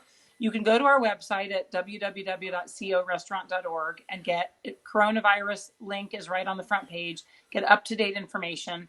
whether you're a member or non-member. We want to help every restaurateur in the state. You know, Colorado's restaurant community is vital to the state and frankly, you know, to communities. But we're starting by reaching out to every restaurant member and making sure they're getting our communications. Because what we're hearing from people all day, every day is, oh my gosh, I'm so appreciative of the information you're sending out. You're the most reliable source we have. Thank you for what you're doing. But we're up till, you know, all hours of the night, basically trying to get these emails out. And it takes, you know, if I'm going to send an email out, I will tell you it takes a full day of research, communication with the right officials and with the staff just to get the information to make sure it's correct. So forgive us, we've been sending out a lot of our emails at 10, 11 o'clock at night. Last time we sent ours out at about 11 o'clock because that's how long it's taking on a daily basis just to get the information correct. Wow. So because things are changing so rapidly. But yeah, we're hearing people saying, I don't know what to do. I'm scared. What happens with insurance? What happens with this? I will tell you, we have a call scheduled and we'll invite members and non-members. We'll post it on our website tomorrow to be on the call on Friday at 2:00, where we're going to have a labor law attorney, Fisher and Phillips from our Legal Resource Center, who's an amazing labor law attorney, and our insurance agent, Crest Restaurant Insurance, on to answer questions about what do you do with employees? What happens with insurance? People are hearing a lot of conflicting information about will their insurance cover any of this or part of it or none of it. But we want to answer all of those questions. So that's what we're working on right now. Reactionary versus setting a tone. The Colorado Restaurant Association, your stance. Yesterday, we had an opportunity to talk to Chef Elise Wiggins from Cativella, who was also just heartbroken that she had to let people go so that they had an opportunity to get a jump start on unemployment. Right. Her beliefs are that we're putting a Band-Aid on this situation by allowing any sort of interaction with anybody right now. Restaurants should be completely shut down so that we can get back to business in hopefully a shorter amount of time. What do you do with that? How do you unpack that? You know, we've never been in the business of telling any individual restaurant how to operate. We believe strongly that they're their own they're their own leaders and they decide what they want to do. I will say this, I personally, and I'm just speaking for myself, restaurants train for food safety all the time. This is what they do. They're required to do this every day. It's not just the coronavirus, it's the flu every year. It's the norovirus. It's other things that are going around that they're trying to stop the spread of all day long. They're trained much more than other people to be able to handle this. That being said, they're not immune, and I understand that. But I personally think that because when I go to the grocery store and I see the shelves empty and I see 50 people waiting in line, I'll be honest, it makes me a little more comfortable being able to call a restaurant and say, can you deliver my food, my favorite meal, leave it on my front door, or can I pick it up curbside? And then I wash my hands. And I heard this on the CDC saying this is, regardless if it's from a grocery store or a restaurant, when you get home and unpack your food, wash your hands. And, oh my gosh, my battery's getting low. I got to plug it in here. But wash your hands and, wash your hands after you unpack things to make sure you're safe. We've got to follow safe practices no matter what we're doing right now. Absolutely. That's great information. As we, again, we're going to keep up to date with you all the time. And thank you for taking the time out. Yeah. Sonia Riggs, Colorado Restaurant Association. We're starting to see a domino effect happen right now, Sonia. That domino effect is taking place first with the restaurant, but, we're starting to see people faced with, well, what bill should I pay right now? Right. How do I stay good? If I want to come back and be in business after this, I can't have outstanding debt everywhere. Right. Is there any advice from the Colorado Restaurant Association? Encourage people, and here's what we've heard when we talk to folks all day long is talk to your mortgage person or your landlord. Talk to those folks because I believe they have hearts too. And from what we've been talking about, people are trying to find relief programs or giving you a little bit of time. Can they add your payment on for another month at the end, or can they do anything to help you? Because they understand everybody's in this situation. We're all in it together. So that would be before we can get formal government action taken, I would just call the folks that you work with and say, what can you do to help me? I want to be in here. I've been a good tenant. I've been a good partner. How can we work together to try to get through this as a team? That's my recommendation. Yeah. One last one from me, if you would. Okay. About 10,000 restaurants in Colorado. Is that where it's at? 12,500 plus. How many of those 10% of the workforce. How many of those do you expect to survive through the other side of this? I wish I knew. I'd really like all of them to survive, but I'm a realist, and I know that sadly, I'm already hearing stories of people closing. I don't know. I wish I could tell you a number. I'd like to keep as many of them open as possible. Again, remind people where you can, and if you don't feel comfortable interacting with restaurants at all, I get it. Maybe buy a gift certificate for a future time or do something to support them. And I get we're all hurting right now, but if you can afford it, try to support your local restaurant because they are scared to death and they're doing whatever they can to protect their employees and to try to get through this. But I wish I knew. Unfortunately, none of us know how long any of this is going to happen. Is it going to be a month? Is it going to be 2 months? Is it going to be 6 months? I hope it's going to be closer to a month or maybe 2 months at the most, but we just don't know. We're playing it day by day. And we're just trying to do whatever we can to get resources out there. So Greg, I mean, I appreciate what you guys are doing there and appreciate that you're getting the word out on this. And we're just trying to do the best we can to keep up. My heart bleeds for small businesses. Yeah. Truly does right now. Times like this, virtual hug. Yeah. That's how we do things. Jazz hands. Give me an elbow bump.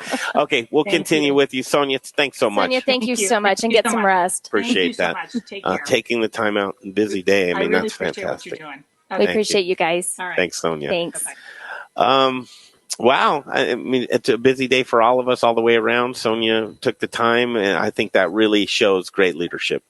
Again, our community is pretty incredible. We have incredible leadership on that level. We've got just a great all around, and that also answers for the interim. I mean, a little bit of where we're headed with some of those outstanding questions as far as some relief goes. So know that the CRA is working nonstop, as Sonia mentioned, to really get you guys answers and get some funding and relief, and just they're doing the best they can to move this quickly. Yeah, great leadership. Again, here's day 2. I know day 2. I'm so proud of all of us. Just the reactions of it's a terrible time. And last night on my personal Facebook page, I said, just drop me a GIF that shows me how you're feeling. The consensus of these GIFs were basically just, I'm unsure, I'm uncertain, I'm terrified. I'm going to look at, look at them here. We've got, it's just like unrest, Yeah. Dave, can you bring up my laptop feed here? Let's go through this. Drop me a GIF. 72 comments. You got it up there, Dave? You do? It's up. Okay, so drop me a GIF. Here's 72 comments. Let's look at some of these GIFs. Let's go to previous. I know. Let's get a previous. Sorry about that. As I'm surfing. Sorry, Lauren. I know. I'm going through. There's us. Share whatever we do. Please do that. Share and like it. Yes. Tell your friends. Get that algorithm out there. All right. I wanted to just go back one more on this. Okay. Here we go. Sitting in bed. Yep. There we go. Frantically typing away. Just the stare down from Debo, I guess. How's work going? Oh, it's great. I have $3. the rabbit ears, pockets are empty. Homer crying. Just mind blown, in disarray. This is how people are feeling right now. These are the gifts. That are out there. Folks, again, Rebecca says it a lot. We're in this together. What does that mean? I think what that means is just communication, but positive communication. We're not going to be able to motivate you the whole time, but we surely want to put some things out there to make you think about.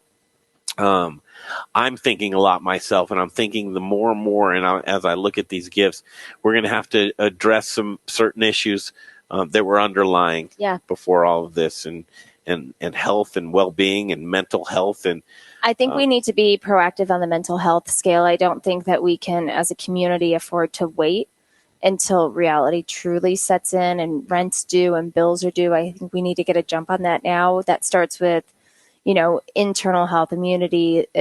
As Carley said, go to her website. I've gotten so many great recipes that are easy, and you feel so good after you eat one of her meals. It's like she's in the kitchen. Yeah. Take walks, get outside, Actually, this is a great story. So if anybody who's on Instagram, follow Boot My Nose. Last night, my boyfriend and I were laying in bed trying to go to sleep and just talking about the show and just the reality of what's going on. And I'm so fearful for my community. I'm fearful for my position, my job. Sure. And he said, you know what? Let's just look at puppy noses before we go to sleep. So we went to Boot My Nose on Instagram and looked at it's just all puppy Where noses. do I get it, Andy? Andy is the best. He is the best. Andy went and brought us lunch. He's been a great, but it's day 2. He's the great Kenyan right now. It's day 2. It is day 2. Guys, listen, we'll be back here tomorrow for you. Just keep that light on for you. That's what we want to do. Again, keep us busy. Greg Hollenback, or Greg at themoderneater.com. Got Rebecca.berry@fourth.com. Drop us some emails. Give us some questions. I do have to tell you, the theme of today is sounding off and reacting, but also what's certain, Rebecca? Uncertainty. There is a couple of certain things. I am certain that life will regain some sort of normalness. It'll be a different normal, but it's going to be a different. Just like after 9/11, right? Never thought that we were going to get back to normal after that. I at least didn't. Terrible times that we're living in right now. Very scary, uncertain times. Take care of the elderly. Take care of the children. These are people that really, we should stand in front of them, guard them, and protect them with everything that we can. The other thing that is certain is as we move forward through the weeks and months ahead, that just like some of the worst fires that leave behind destruction and charred earth, that makes very nutrient-rich soil. Right now, through the ashes, through the darkness, through the pain, through the sorrow, through the uncertainty, I can tell you that there will be very nutrient-rich soil on the other side. Be ready for it. I think this is going to reshape our industry. We're going to come out stronger. We're going to come out better. Us as humans. We're going to just be I think we were getting too stuck in this social media world and not connecting enough. We have to connect now, and especially with essentially being quarantined. Yeah. We really do have to reach out on a different level and get creative on that. Like we were saying, let's cook up some of Carley's recipes. I love to cook. Do it. Yeah. Absolutely. And we'll have the food. Things will be there. Don't freak out, guys. Keep it cool and calm. Get at us if you want to. The Modern Eater. We have an Instagram, our YouTube channel. Please subscribe to the YouTube channel. This broadcast, powered by Fourth. We have a great sponsor in Fourth. They are an advocacy and a research and an all-in-one. Rebecca, give a minute or two on Fourth. Yeah, essentially, you guys, we are an industry-specific payroll and HR company. What that means for you in this time right now is that with unemployment claims being filed, because you're such great owner-operators, that under our umbrella, we're able to contain that percentage going up, which is going to save you in the long run. You also have round-the-clock HR support with us. But again, restaurants is an industry, hospitality-specific, so we know the churn, we know the challenges, and we're going to get some experts on too. We're working our tail off to get our HR experts on. In a world of uncertainty, that any sort of protection that you can get absolutely gives you comfort. And I know Fourth does a great job at doing that. And we're not asking you guys to make a change in what you're doing right now. We just want you to know that we understand the business. Now's not the time to go there. It's about we're here. If there's a question that I can push out to my team or push to one of our resources, that's why I'm doing this with Greg. And it's been really exciting to be here so far. Absolutely. Happy St. Patrick's Day. Thank you. Yeah. Give me one of these. Dave Avery, you're the best. Jay at home, I'm sure you're not watching anymore. Jay, get some sleep, and hopefully you'll feel better tomorrow. Hopefully we'll see you tomorrow. Jay is fine. He doesn't have coronavirus. He did get checked out, just like anybody else. If you think, if you feel like you're sick and you're probably, you're like, what are my symptoms? Get a hold of your primary health care doctor. They'll ask you a few questions to see if you qualify to be coronavirus. And Jay, he had to do that today. But turns out, Jay, nope, you just got that common cold, my friend. Well, and again, you guys take care of yourselves. Be safe. You'll be stressed. You'll be tired. Just get the rest you need. And hang in there. I think relief and help is on the way. Stick together. And we're together. here for you. Absolutely. We got you covered. Food Service Emergency Group. We'll see you on there. We're going to start posting a lot of stuff on there tonight, too. So get some rest, you. Yeah, you too. I'll see you back here tomorrow. Okay. Bye, guys. Have a great night.